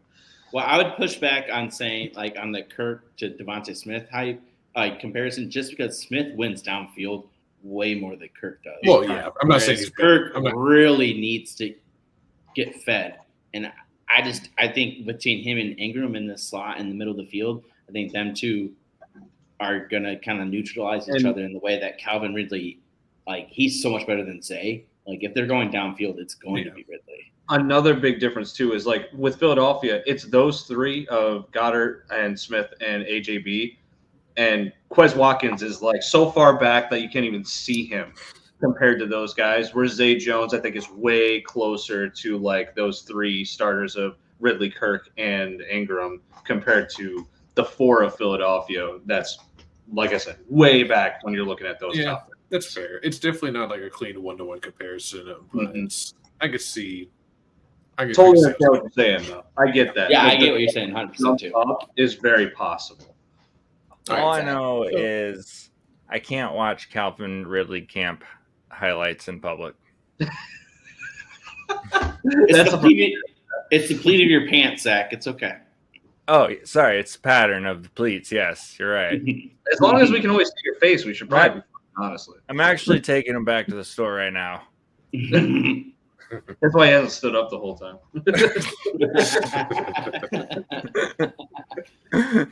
Let's get Alex back into his.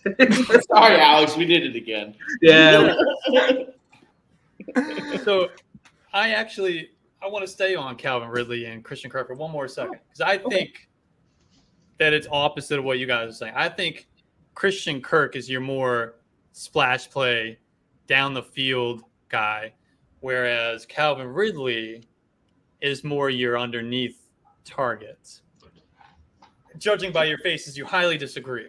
Okay, yeah. So Christian Kirk. I don't have to seen Calvin Ridley though. So Christian Kirk was top 12 and he was number 12 in deep targets last year.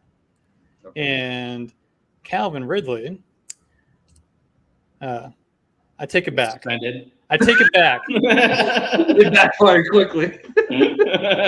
He did not have any. I take it back. That's true. I take it back. He did not have any. That's true. But in 2020, he was number one in deep targets. So forget what I said. Yeah, I think it's like a Diggs Beasley kind of thing where, I do agree that Kirk could lead and have more targets, especially a lot of the games. I just think Ridley is doing the ones that matter. Yeah. It's quality of the target in terms of like fantasy production over quantity of targets for fantasy production.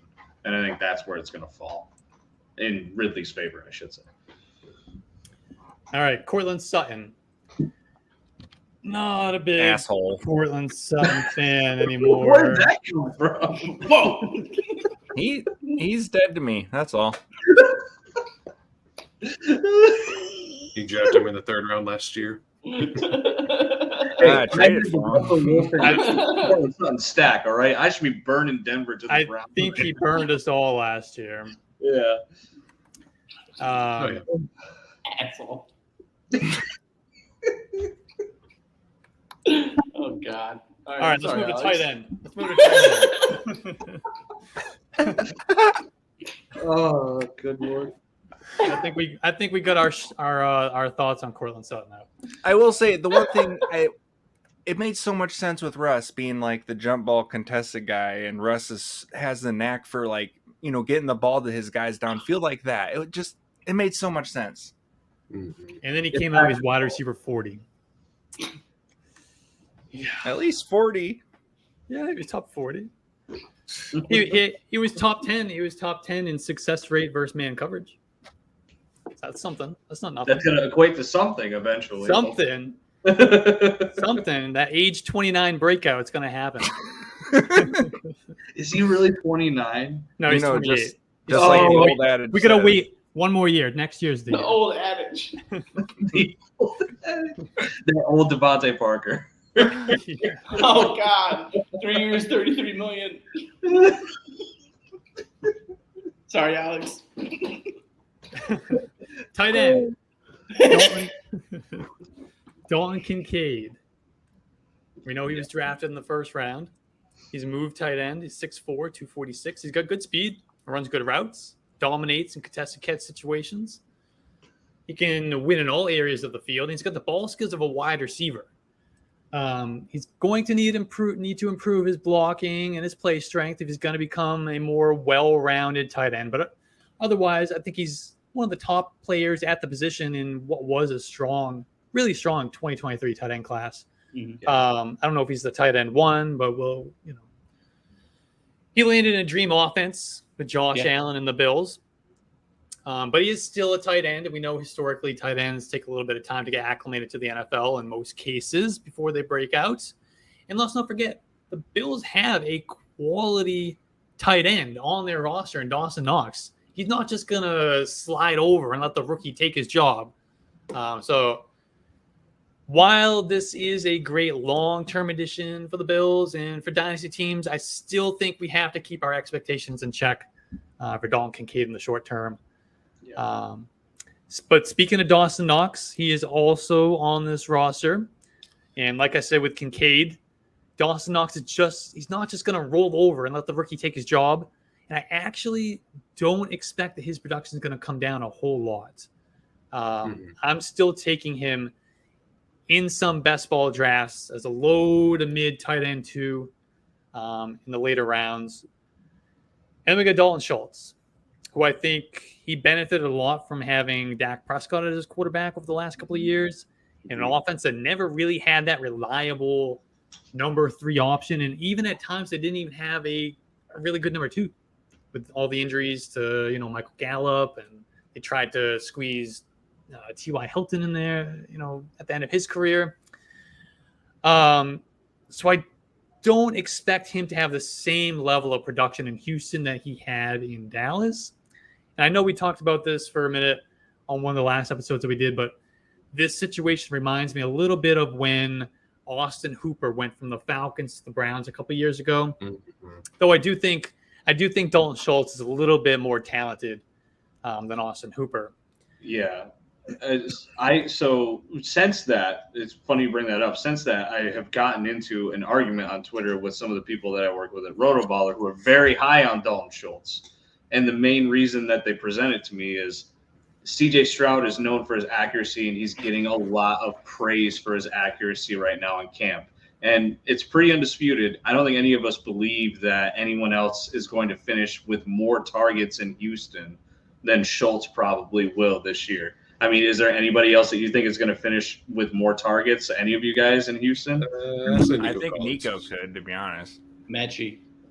You think Mechie? I love John. I'm so in on Mechie. Yeah. I'll be honest. I've kind of been a Schultz hater for the past couple of years.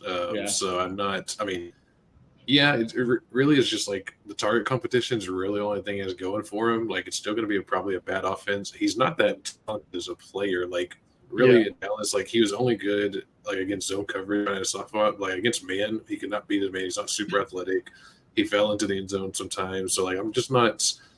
I don't love him that much. I mean, I think he's fine. He's like a very decent floor, but not really any ceiling at all type of player. Yeah, he's reliant on targets and touchdowns. He has to get that. Yeah, he's not a playmaking tight end.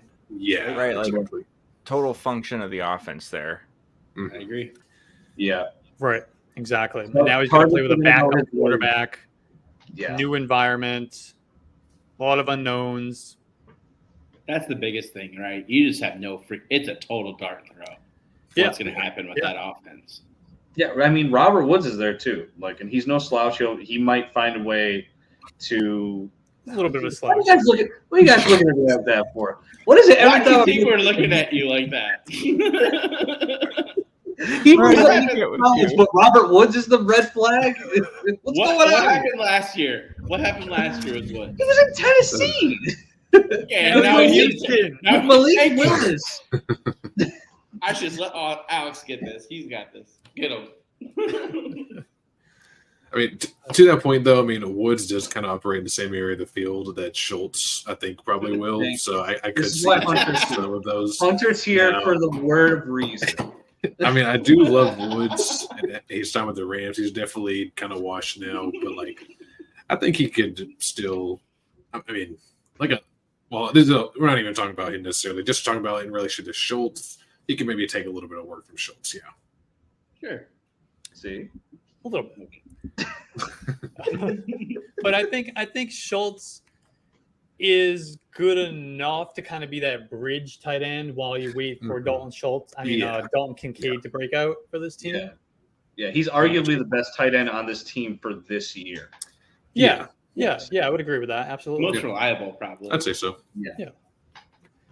As far as trade advice, it's kind of hard to suggest being too aggressive since you don't have any first or second round picks next year or a first in 2025 either. But you're strong at quarterback. You're strong at wide receiver. I should say you're elite at wide receiver and quarterback for that matter. You're good enough at running back to complement what you have at those other two positions. Tight end is the weak spot, at least for 2023, but I'm okay going into the season with the guys that you have and kind of just seeing how things play out and then maybe make a move to get some more production at that position during the season if you need it. And if you're looking like a top 3 contender, maybe you go and you try to get that tight end. I do think you will be a top 3 contender, but I think you can wait and kind of just see how things are going. You're still going to be a really, really, really competitive team, even if you're starting Dalton Schultz for half the season. Mm-hmm.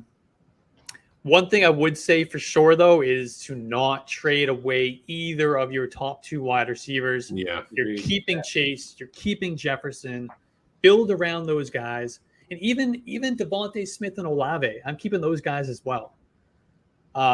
Maybe you could trade Ezekiel Elliott or Kareem Hunt for a second round pick when they sign, and just if they land in a good spot, good situation, a little bit of hype for a couple of days once they sign, double them up even. Yeah, there you go. Yeah, somebody who needs a running back, a couple of running backs, maybe you can get a second round pick. I am willing to move either Smith or Olave just because you have those 2 dudes. Mm-hmm. It depends on what you're getting for them. If you can get a running back, especially if you can get like a decent running back and maybe an upgrade at tight end, maybe do a pair. That's what I was going to say, just because sorry, are we still talking? I'm sorry. No, you're good. No. Okay, I was going to say, definitely do not trade Chase or JJ, but I would be, I do love Olave and Devonta, but because you're so strong a receiver, I wouldn't mind trading one of those for a really good running back or, elite tight ends are few and far between, so it'd be hard to maybe trade for one of those, but at least a really nice running back. I don't know, just on top of my head, someone of equal value to Olave or Devonta could maybe be I don't know. I can't even think of something. I'm trying to look would you guys do Jahmyr Gibbs plus someone that you could start this year for Devonta or Olave? I don't know if I'm trading for a rookie running back. What about Pollard? Ooh, that's a really that'd good be one. pretty Pollard, the guy. That dude should be looking to move him. That would make sense for that guy too. Yeah. There's a little Pollard for this team. Yeah. This is a great example of one thing I kind of drives me nuts about Dynasty Twitter is they view everything in a vacuum. Mm-hmm. To where when you've got JJ and Chase, well, now you're going to be willing to maybe move Olave for slightly less than where people might say, oh, you got fleeced because, that's what they do.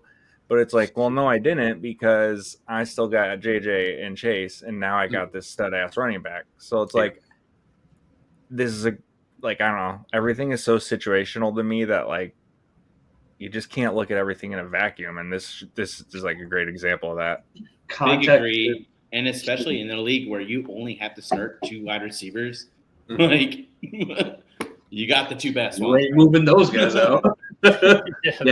Context is king, which is why stuff like that, not to tout what we're doing here, but why stuff like this where we sit down and discuss your guys' league is so important, because it's you're not going to get that type of stuff on Twitter from a random person.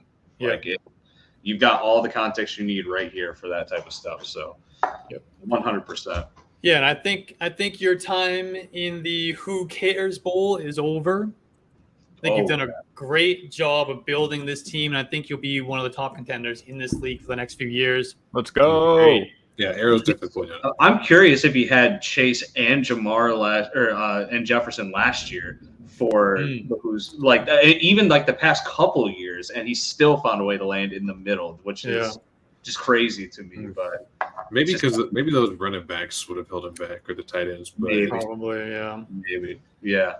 So I think if you're able to find some gems at running back to get a little bit younger at that position, a little upgrade there, I think they may have to name the championship game after you next, because you're going to be there a lot.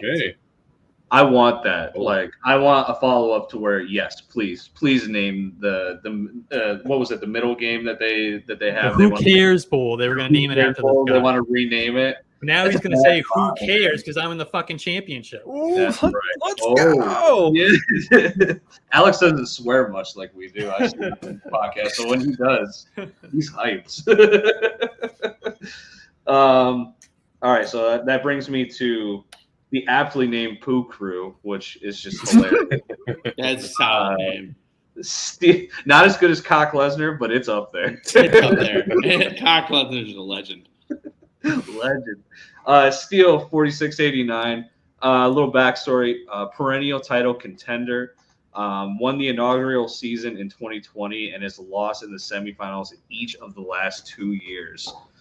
Which makes sense when you look at this roster. This roster is stacked. I absolutely love it, and I think that it's going to make another run. It's a top 3 roster in my opinion.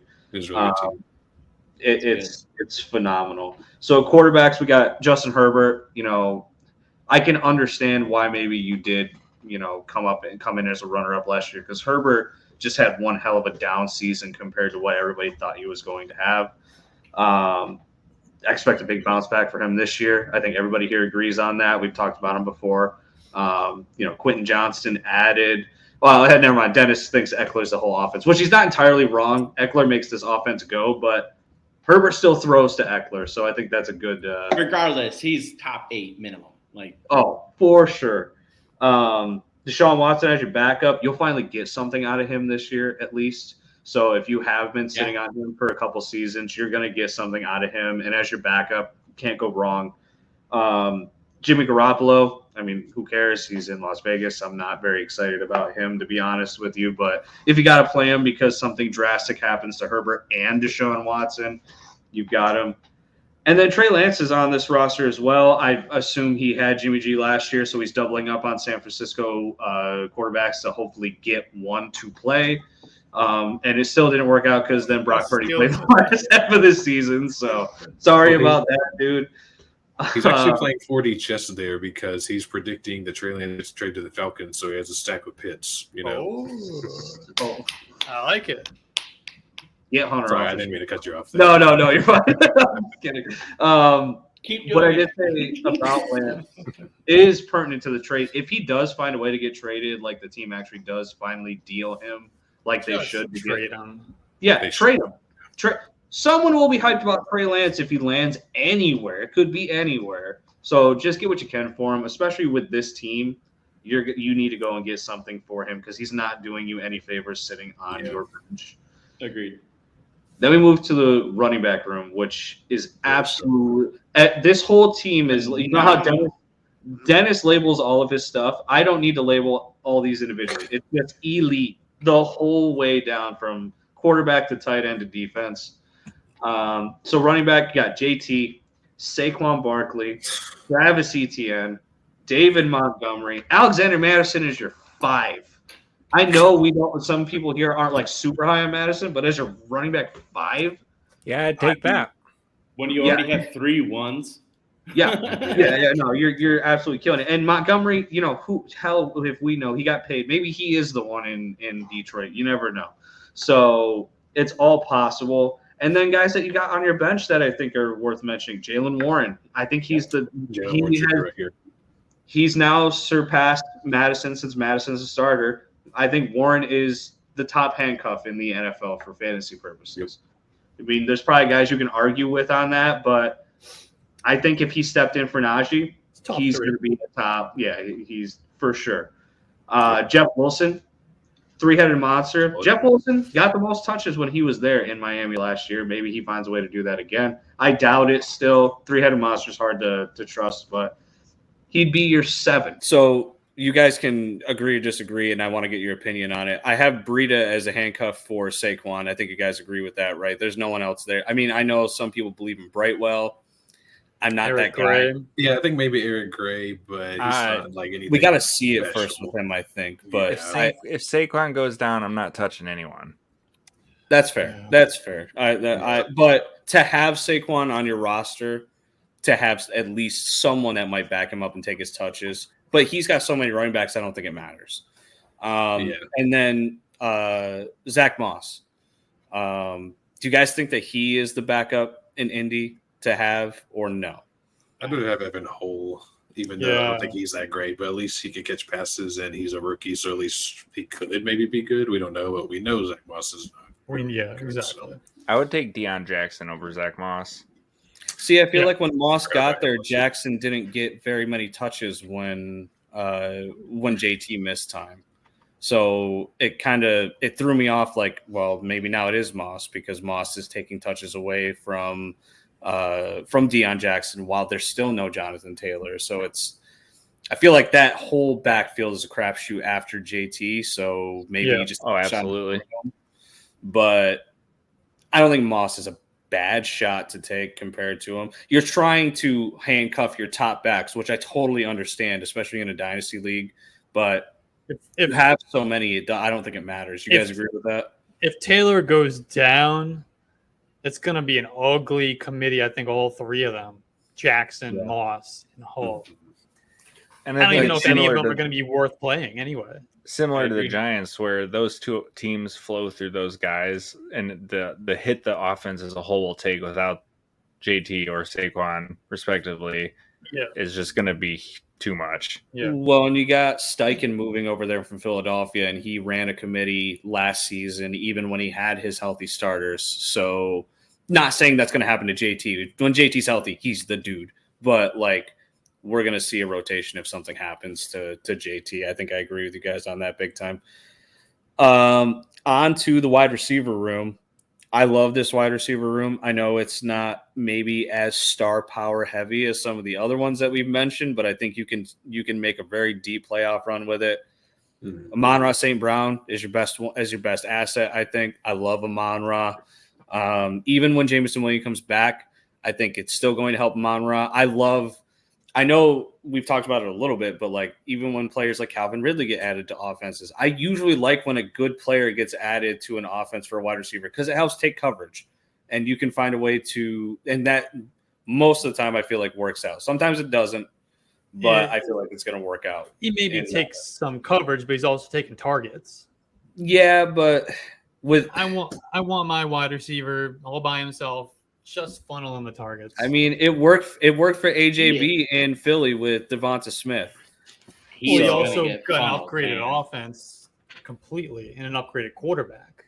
But not everyone thought that last year going into the season. A lot of reservations. But it was the case. It was the case. That's true. I will say in this specific case, I think that adding Jameson Williams does help for Amon-Ra because they could play completely different roles, and Amon-Ra already has a giant target share carved out. So Jameson isn't really taking any away from him; he's taking away from Marvin Jones that's true. Josh Reynolds and all those. But yeah, that's pretty much all. Yeah, those two are super complimentary. I love that. Yeah. Jameson's not taking away from Amon-Ra. I agree with that. You're right. Quick side tangent. Amon-Ra is absolutely still slept on. Dude is a 5-star recruit. He is an absolute freak. He's only been productive everywhere he's been. He's still on the trajectory up, in my opinion. Oh yeah. I don't get it. It's what happens when you're a 4th round pick. Well, there's a reason he's got that Death Note handbook of all the receivers picked ahead of him that he recites every night before bed. If he was a 1st round pick and ran a 4.35, he'd be a consensus top 3 dynasty wide receiver. Yeah, he'd be tied with JJ and Chase, pretty much. Right. Yeah, exactly. You get the dude's gonna get 175 targets. Yeah. Yeah, he's gonna kill it. And that's half hyperbole. That's true. As your 2, I mean, you could go with any of these guys as your 2. You got DK Metcalf, Christian Watson, Deebo Samuel. I feel like they're all kind of going to be interchangeable as your 2, especially in a 2 wide receiver league. You're gonna play the week, but a lot of these guys are going to go into your 3 flex spots as well. Yep. I might be a little bit lower on DK Metcalf than some people, but I still think DK Metcalf is a fantastic top 24 asset, top 20 asset, whichever way you want to give him. Even with JSN coming in, Tyler Lockett will leave most likely after this year. I think most people feel that way. So he's still going to be the alpha there next year, and then he'll lose Tyler Lockett competition. So Seahawks have an out on Lockett's contract after the year. On Lockett's contract, right. Yep, that makes sense. Debo literally came out and said that last year's tape is probably the worst tape he'll ever put out in his career, and he's going to make that different this year. I tend to believe him. Christian Watson, I love Christian Watson. I think what we were able to see from him in that small sample size, you're just going to – we've talked about this already. Short king, small sample size. I'm in love with it. I think he's going to kill it. I don't care that he's got Jordan Love. It is an insane touchdown rate. He's 6'4". He's not a short king. Well, you got to have one of the two criteria. Okay. I was just making sure. He's not in our club. He's got 1 foot in the door. People are worried about the downgrade of Jordan Love, but the fact that Allen Lazard is out of the offense, the fact that he is the clear alpha in the offense compared to the rest of the options that are there, I'm not that worried about Christian Watson. We're not Jaden Reed fans over here. I do like Dobbs. I don't think he'll be alpha over. Not over Watson. Like if he beats out Dobbs, he beats out Dobbs. But Watson has the draft capital built in. Like I'm not worried about that personally. I think Jalen Reed's going to be a way better football player than fantasy player. I agree there. Yeah, that's most likely true as well. It took him in the second round, right? Yeah. I think he presents more target competition than Allen Lazard did. No, for Watson.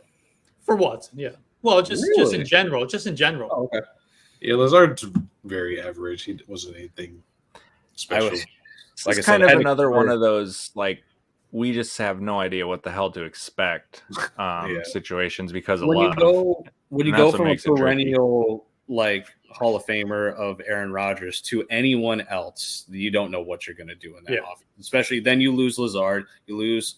I know no one cares about Cobb for fantasy, but you do lose Cobb. Like you lose a bunch of pieces, things are going to shift and change, offensive philosophy, all that fun stuff. So, your 5 is Deontay Johnson, which I think is phenomenal. Nice. You can't get any better than that. Don't worry about the reports that he went off in the cart today at practice. It was literally heat exhaustion. He really did, yeah. Yeah, nothing to worry about. He was in the front of the cart for a second. Yeah, everyone freaked out tiny. Well, I guess not everyone because not everyone cares about Deontay Johnson like they should. But the red flag went up, but he's fine. Kadarius Toney, I know he's already hurt. I knew you were going to say him over Bateman. Oh yeah, actually he's right above Bateman. You're 100% right on that. That's why you wanted this team. Don't even play. I should have known that he was going to get hurt the first freaking day of training camp. I took all these clips from our last episode. I had Kadarius Toney, you talking about Kadarius Toney, all teed up. Me and Dennis are like, huh? You're like, and he gets hurt. I can't post it. Got you good. Classic Kadarius Toney. Still sitting in the drafts, and I'm just hoping to use it at some point. Don't worry. He'll come back eventually. Is there a more sensitive I just love how player me in and the Dennis had the same reaction. We're just like, you sure?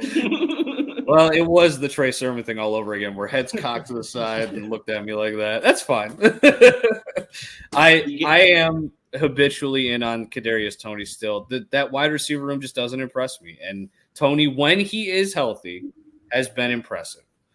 I know that's a small sample size, but he meets half the criteria. We've already established that. Even Hunter's giving you that head tilt. And trust me, I was a huge Toney truther last year because I was like, oh yeah, well on the Giants he has small sample size, but he'll be better.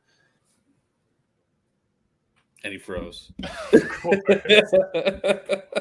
I will say I was out on Toney last year, so I guess I just switched course on that this year. Yeah, he's completely frozen. Dude, he's back. He's back. Yeah. As soon as he stopped talking, it comes jumps back. in the DM and it's like, dude, you suck. Take 2. Dude. I'll make a quick case of freezes again. But basically, I was really in on him last year, and he burned me. And it's not like the main reason, but like it's been 2 years. He has shown he's a really tough stay on the field.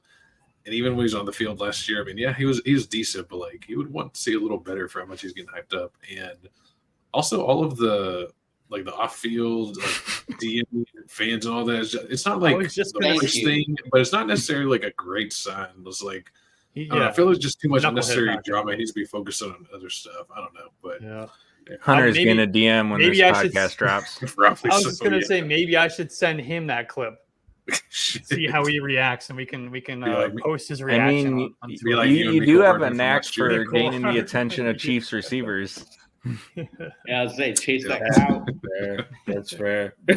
I saw that. That was great, by the way. Yeah, I mean, for a dynasty roster, yeah, I understand that you guys don't love him, but like he's his 6 or 7. Like, you know, if he pops off, dude, you are golden right there. That's fair, I guess.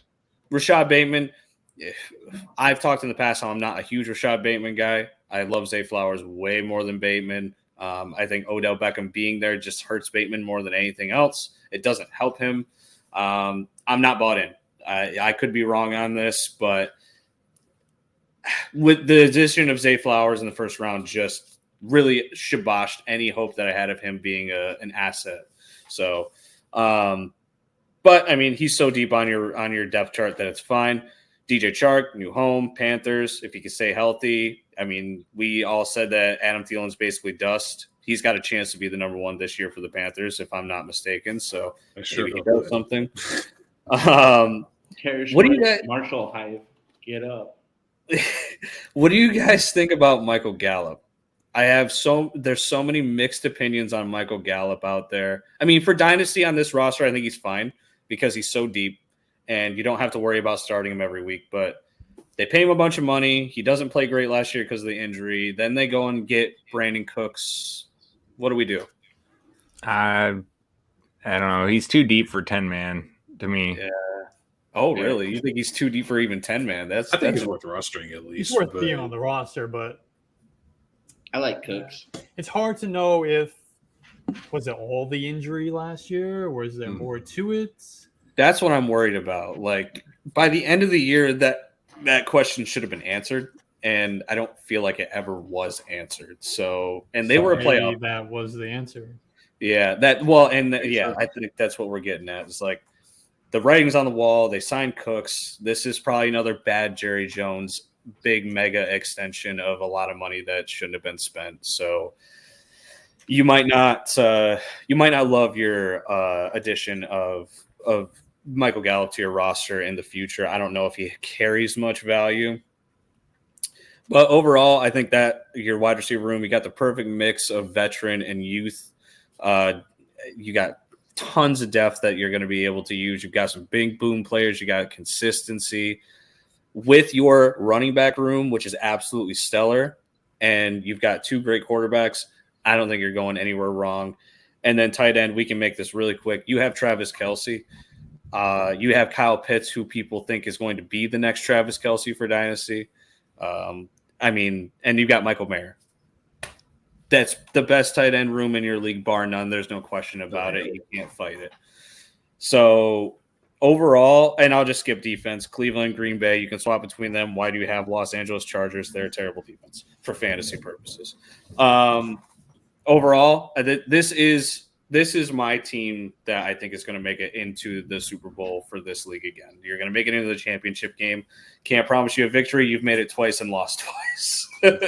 So I can't promise you nothing, but I think you've got the roster where you go at it right now and just continue to hammer away and make that playoff run. And I'm sure you guys don't disagree with that after seeing some of the guys he's got on his roster. Yeah, this was also one of the 4 teams that I had on my contenders list. Well, it's crazy impressive. He still has his first for this upcoming year and second. Yeah. Like you said, the tight end room. Like I think you have tight end 1 and tight end 2. Like you've said the running back room is phenomenal. The quarterback room is phenomenal. Like this is a primo team. So again, if you're willing to buy, this is a team to buy as well.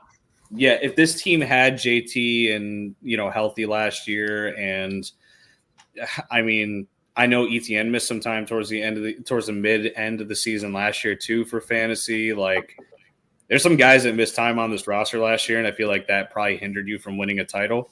But these guys stay healthy. I don't think there's a lot of teams that are going to be able to contend with you in this league. One last guy I'd like briefly talk about is Keontae Ingram. I don't think anyone mentioned him. I really like Ingram because Connor's just getting older. Now for this year, I mean, I think he'll do pretty decent, but like I think he could maybe be the running back going forward.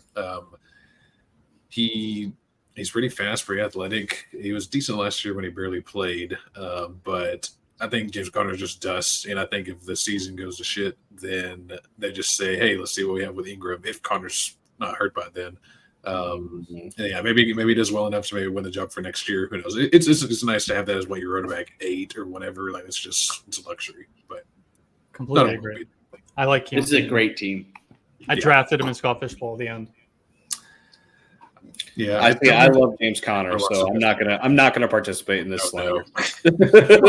I mean, I'm not predicting that he's gonna overtake James Conner, but he's the direct handcuff to James Conner. If anything happens to James Conner, which is very nice because last year we had running back.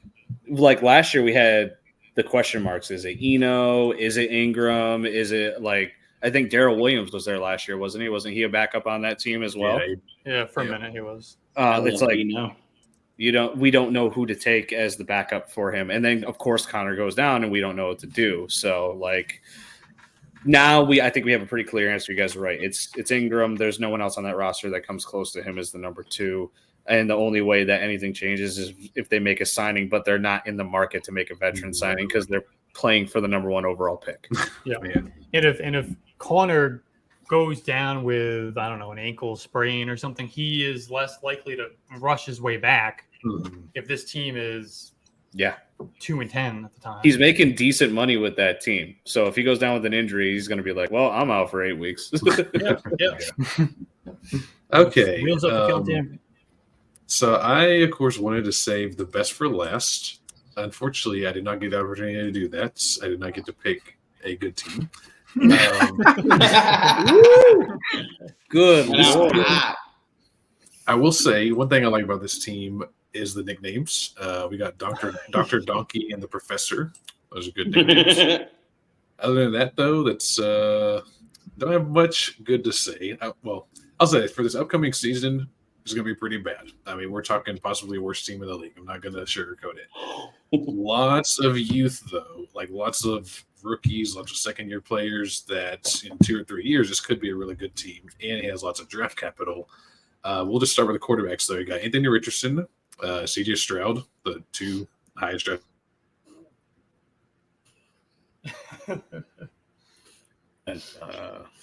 I'm not editing this thing. 3.5 hours. I'm not editing. They'll appreciate it. They can easily skip through, you know. They got such a great deal on this thing anyway. No, that's true. That's true. Hunter, come back. Come back. We didn't study your team. You can put it all on me. Yeah, let's just turn this into Dennis karaoke hour. He's got the bars, man. We're gonna have to use the proceeds from this podcast to upgrade Hunter's internet. Oh man, yeah, I'll donate mine. That's fine. He's got my boy John Mechie on this team. Oh, and he's gone. Oh, he's gone. Well, let's talk about Anthony Richardson. What do you guys like about Anthony Richardson? I know Ryan hates him. Dennis and Zach. Whoa. I don't hate him. Borderline hate him. I'm worried about the passing production in Indy this year. Very worried. You guys can't tell me you're not worried about a guy who barely completed 50% of his passage in all of college.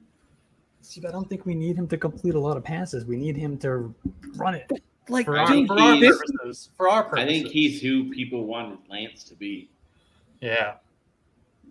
And then some. And then some. If we're talking fantasy, like you don't give up on a guy you draft that early after 1 or 2 years. He's going to get at least 3 years, and he's going to run for probably 1,000 yards every of those. So look at the weapons around Lance, though. All that Richardson's got that's consistent, other than JT, is Pittman. And can we call him consistent after 2 years? Yeah, it's consistently inconsistent. It's the worst backhanded compliment you can get for fantasy, man. Like I like Michael Pittman. Well, yeah, the player. I love Pittman as a player. I'm just really worried about what this year is going to be. And he's already tried to carry the team last year with Matt Ryan, and it didn't work. Is it going to work this year? They didn't add enough to make Richardson exciting as a passer. Like, at least Anthony Richardson can move in the pocket. That's fair. This is a different offense. This is a totally different offense. Like, you can't even. I mean, talk about apples to oranges. I mean, that's apples to like Martian rocks. Like, that's fair. And then Stroud. I mean, I don't know. I am very high on Stroud. I think he's just an exceptional passer. And he's one of my. He's one of my. I have picked him over Bryce Young in Dynasty leagues, but me too. I haven't had the chance to go with Richardson because he's always taken before I got the chance. So I can't speak on if I would take him over Richardson or not. Stared down with that choice, so it's tough. Hunter's back. Sorry about that. I stream like on YouTube and stuff, and it never does this to me. I don't know why it's doing this so much now. So I'm gonna try to get it looked at after this. But yeah, I'm sorry about that. You're just talking about the quarterback still. Sounds like Yeah, okay, we're kind of wrapping it up. Okay, gotcha. Yeah, I do like that they're all young and you have your options. I would definitely hold Hooker and just kind of see if anything happens there. Probably don't expect much, but maybe. And then between like if all three of those other ones all have good seasons, maybe trade away one of them if you're confident in the other two. Yeah, I mean, I like Richardson, I like Stroud, Pickett. I'm not a big Pickett guy, but maybe he'll prove me wrong. I don't know. But that's about all I have to say on the quarterbacks, though. Running backs, they're not that good. I mean, your best one is like maybe Dalvin Cook, and he might be the backup, or at least in a timeshare on the Jets. Maybe Charbonnet. Like, I do like Charbonnet long term, but like right now, he's probably not going to get a ton of work unless Walker gets hurt. Kendrick Miller, I do like him for the future, but again, lots of mouths to feed. Chuba Hubbard, honestly, I think is one of the better backups in the league, though, at least for fantasy. So I do like him. Obviously, Sanders has to get hurt for that. Ford, I like him, but Chubb has to get hurt for that. Kyren Williams, Zach Evans, one of them could maybe emerge as like a good number two. I do like Zach Evans. I liked him before the draft. It helps that he went to the Rams, I'm not super high on Akers, like long term. I mean, I think he'll definitely be a starter and lead the Rams in touches and everything, but Evans could maybe work a role. Lenny, if he signs somewhere, maybe he gets a little work for you. And then Michael Carter, if Cook signs with the Jets, Michael Carter's pretty much done unless he gets traded. So yeah, the running backs pretty rough, but there are multiple promising, really young guys. You just have to wait a couple years to probably reap the benefits of them. Yeah. Receivers, again, lots of youth, some promising talent, but like the best receiver here is probably JSN. And like if he's a receiver one, that's not very good, at least for now. I do like him going forward. I really love Quentin Johnston. I think Sky Moore, if Tony misses a lot of time, I think Sky could be decent. I don't expect a lot from him. I like Nico Collins, talked about him earlier. I think he could be the number one receiver. If not him, I think it could be John Mechie, who you also – one of them is going to end up having a pretty good year, maybe both. But I see it's nice that you got the little correlation with Stroud there. KJ Osborne, Josh Palmer, some veterans that are pretty good whenever they're called upon. They're not going to be great, but like, you could – now Palmer has a little more competition ahead of him, but like, if you put them in your lineup, they're probably going to get you like 7 to 9 points, get you a decent game, but nothing special. Paris Campbell, maybe he's the number one receiver for the Giants just because they don't have – I personally don't believe that, trust me, but maybe he emerges that just because they don't have many other receivers. I will say Jalen Hyatt I'm not a fan of. I think he was kind of just a one-trick pony in college, and I don't think his game really translates to the NFL well. He doesn't have a ton of value right now, but I would honestly probably try to trade him if anyone out there likes him, maybe a Tennessee fan out there, or someone that saw his highlight reel, because highlight reel looks nice, and you realize it's just like streak.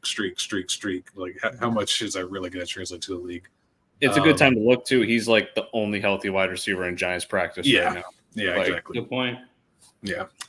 Rashee Rice, don't love him, but he is in a pretty good situation. So, like, I would probably hold Rice. There's no reason to trade him because like maybe he ends up being pretty decent. If you have Patrick Mahomes as your quarterback, you could have a chance. But we've said that about a lot of guys past few years that didn't pan out.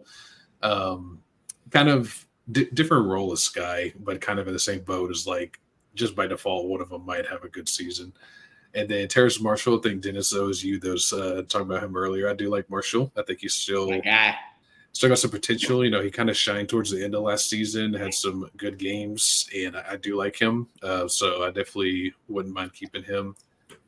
And then Mecole Hardman, I think is, he's fine. He'll get you a couple of big plays and get you a 0 the next game. But yeah, this is pretty weak as a whole. But again, just got to sit there and wait for them to develop. I will say, I think the only guy I didn't talk about was Romeo Doubs. I also am not a big fan of Romeo Doubs.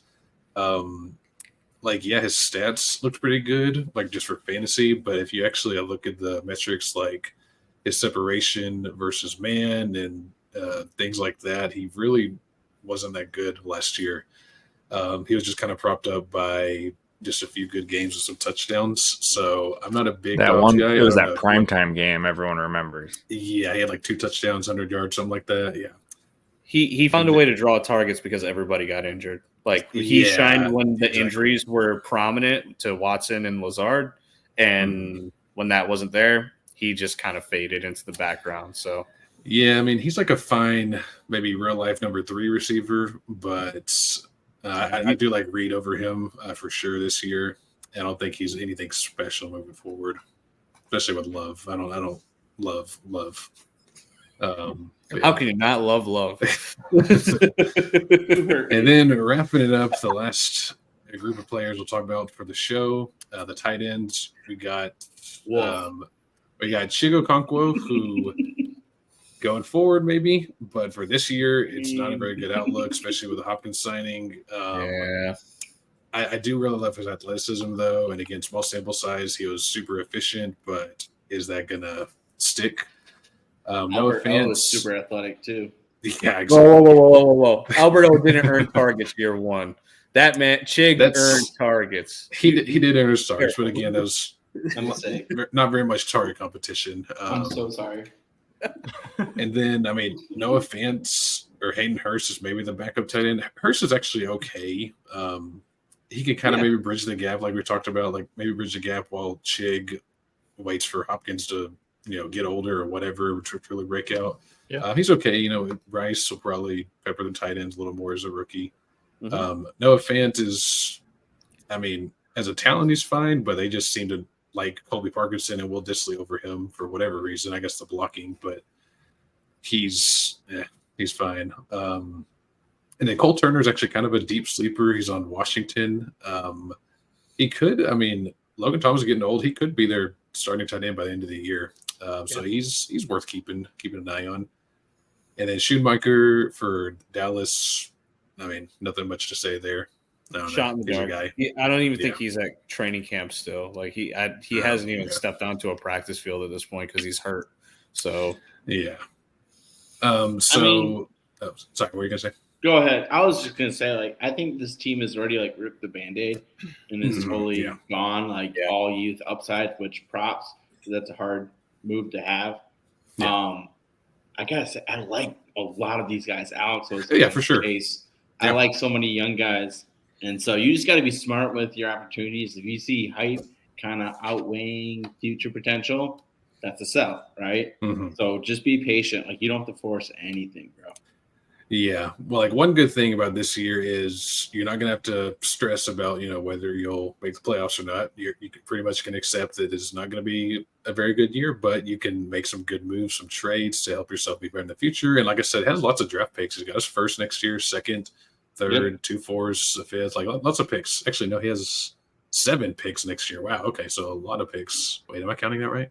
Yeah, no, that's right. Yeah. That's the draft. So lots of picks for next year for sure. Yeah, it's a really good draft next year too. So I would say, kind of like what Dennis was saying, like keep those core guys that you're excited about. If you see some hype building, maybe trade a couple of them. But you really do have like a good core. It's just very raw. It's going to take some time to get there. I like a lot of those guys though. That's about all I got unless y'all have anything. Yeah, he's got some deep cut guys that I personally really like. I will say the minute that Dalvin Cook signs anywhere, I think that's the time to trade him. You guys agree with that? Because I would say so. Yeah. he steps onto an NFL field. It's almost like a new car thing. You drive it off the lot, the value depreciates because we just don't know what's going to happen there. So the minute he signs anywhere, just ship him for what you can get. Because that's what you got to do with that. Well, He's not helping you. I'm surprised Dalvin hasn't already been shipped because this team screams, I blew it up and got 35 draft picks over the next 2 years, and then they took them all. Yeah. So I'm surprised that Dalvin is still here, to be honest. Yeah, definitely trade him. He may just be waiting for the signing to happen. That's true. Yeah, I mean, by the time this team, never mind. By the time this team reaches its peak, Dalvin's going to be. He might be out of the league by then, honestly, or at least right. Back up. So there's no point keeping him right now. Yeah. And the one thing I do like here, obviously as the Jags fan, I think Parker Washington is a really nice taxi stash. That Kirk contract is front loaded. I don't think he'll live it out the full way, and I think Parker Washington is their hopeful slot replacement. Interesting. Wouldn't shock me. I agree. Interesting. And even the young rookies like AR and Quentin Johnson and even JSN, who is probably your prize jewel, if you get the right offer, pull the trigger. Yeah. None of them were untouchable. Yeah. Yeah, there's usually when we suggest these teams to kind of sell and rip the Band-Aid off and just keep going for picks and stuff, there's usually one player that they should build around that we suggest, but is there any on this team? I mean, I fully believe JSN is going to be an absolute stud. I think so too. So I think the that's closest thing to it. It's still If protection. this was a super flex league, I'd say AR. Oh, Right. right. Yeah, for sure. But But it's not. Yeah, I would say JSN's the closest thing to that foundational piece. It's certainly not Quentin Johnston. wow, you guys don't like Quentin Johnston at all, huh? I Not a huge QJ guy. Yeah, I do like him, but I think he's pretty boomer bust. I could see him he could be really good, or he could be a complete bust. Jason's definitely a lot safer and probably has just as much upside, honestly. Agreed. He's a deep threat with no speed.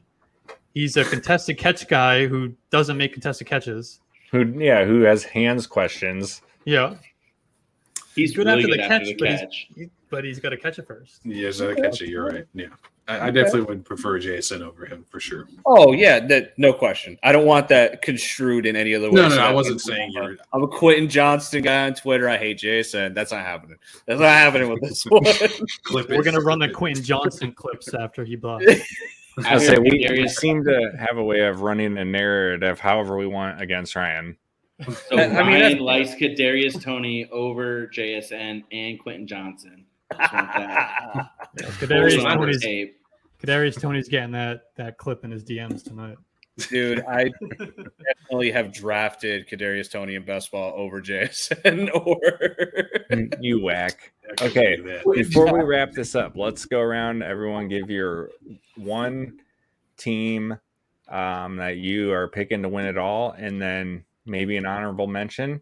And I'll go first. It's going to be Blemming for me. I think top to bottom, that team's just absolutely loaded.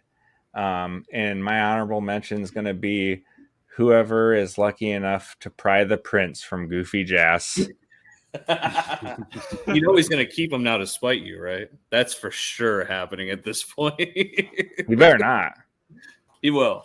We do an update show for this, correct? Yes. Yeah. It's the that is so. I can't wait for that. That'll be fun. Oh, it's gonna be good. He still has Tebow on that roster. Midway through the season.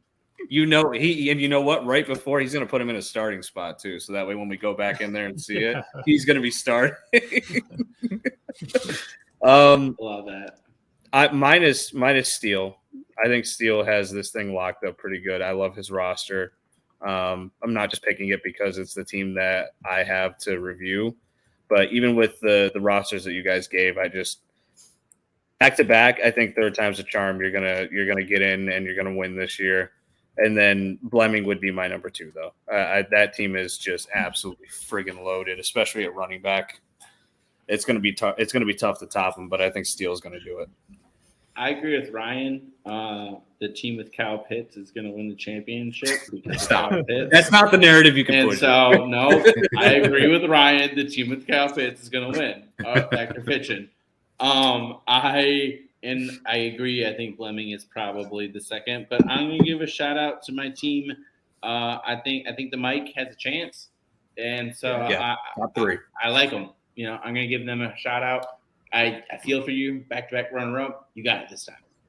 Got it. Ryan says Kyle Pitts is a league winner. Heard. Boom. All right, it's clearly Blemming is winning this league for the next handful of years. Ooh. After that, I believe the other 3 contenders are Airgate, the Mike, and Steele. These are the teams that have any sort of chance of competing with Blemming for the next couple of years. I'm a little biased, but I think Airgate's going to be your runner-up this year. He's got Chase and Jefferson.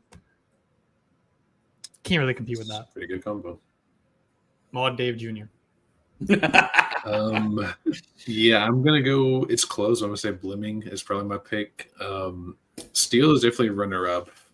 In my opinion, but I think Blemming has a slight edge at quarterback. I really love Lamar this year. The running back depth isn't quite as good as Steele, but his top 2, I think, kind of put him over. Push it over. Yeah, just kind of a little top heavy. And I do really like Devon Kane. I think he could have a big breakout. That's just like RB4 or 5 probably. So actually, I forgot about White, so maybe like 6. Obviously, I just can't count.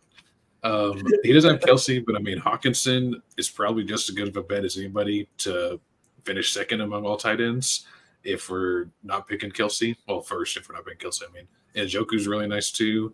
And then those receivers, I mean, yeah, just really, really good receivers. So, I mean, Steele's a close second, but I'd say Blemming is my favorite. There it is. Almost 4 hours later. We did it. You got your money's worth. Now, Is this mine and Dennis's fault again? Is it our fault, Dennis? It's not my fault. it's not. I like that answer. I got to get my lines in. I can't play. I will say, like, super much appreciative of you guys because I know you said when you purchased that you were doing this through someone else and you're taking a leap and trusting us, and I hope that we made it worth it. Like, that was really fun for us. I'm pretty sure you can tell by how much we laughed at each other and shit. But yeah, we really do have a lot of fun doing this, and yeah, I can't wait to do the next one. Anyone got any last words? Yeah, you're all in other leagues besides this league. If you like this, get this for your other leagues. We'll do it. Let's go. Yeah, We I know I'm clearly in. have a lot to say. Yeah. See, Alex, I thought you were going the route of, well, hopefully those of you that are not contenders are in other leagues. Otherwise, you're not going to have fun this year. I thought you were going to say something like that. But what you said is also good. Well, if I had thought of that first, that's what I would have said. That's right. Yeah, I'm in 7 Dynasty leagues, so I know that all of you guys are in multiple leagues. If you're this committed to have a website and have all this stuff, you paid for a service like this before. Like, come on now. Get the rest of them. Cough it up. Tim Tebow sucks. That's what I was waiting for. Kyle Pitts League winner. On the back of Travis Kelce. That's a travesty right there. That's a travesty. How do you have both? Well, that's the big question. Like, and he's got draft capital. How do you? He's still got manage? Michael Mayer. Yeah, and he probably took Mayer with like a 2nd-round pick this year or something. You know, like just said, screw it. I'll just in case Kyle Pitts flames out again, he'll have Michael Mayer back. Whoa, you act like he doesn't have a 1K season under his belt, bro. I mean, As a rookie. Yeah, that's impressive. Evan Ingram was really good as a rookie. He just got good again last year. Did he have 1K? Well, he didn't have to hit 1K. He scored a lot of touchdowns. That's something Kyle Pitts can't do. That's a Matt Ryan problem. And a Desmond Ritter problem. Mariota. Marcus Mariota problem. Give me a good quarterback. Ingram had a Hall of Famer throwing to him. Eli Manning doesn't deserve that. Technically. Where's the lie? Spot the lie, bro. All right. He's as much a Hall of Famer as Trent Dilfer. Objectively false. Yeah, that's. I'm just thinking Super Bowl winners, but regardless, we'll fight over Kyle Pitts till the end of time, Dennis. Until he proves me wrong, and then I'll secede. The time is on my side. The dude is younger. He's younger than Kincaid by like a full year. Is that real? Ugh. He turns 23 this October. I'm going to take my victory laps while I can. Listen, I couldn't stand people taking him in the second round of redraft leagues last year. I was like, people are idiots. That was me. Yeah. How'd that work out for you? Not great, Bob. That's what I mean. Drove me nuts. Oh, man. I would have drafted him so early in Scott Fishbowl, but the team didn't let me. Well, and all I said last year on Twitter was like, I think he's going just a little too high. Let's knock him down a couple rounds. No, you're a moron. Well, all right. Did Jack just leave? He was tired of us talking. He's gone.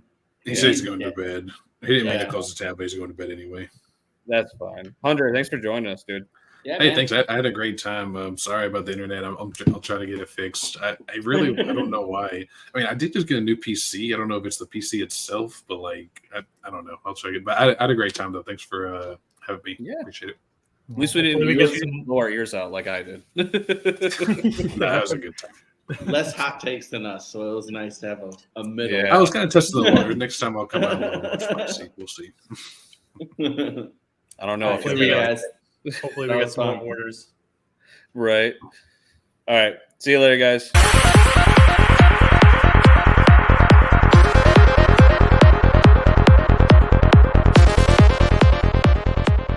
I'm sorry. Extremely sorry. God bless.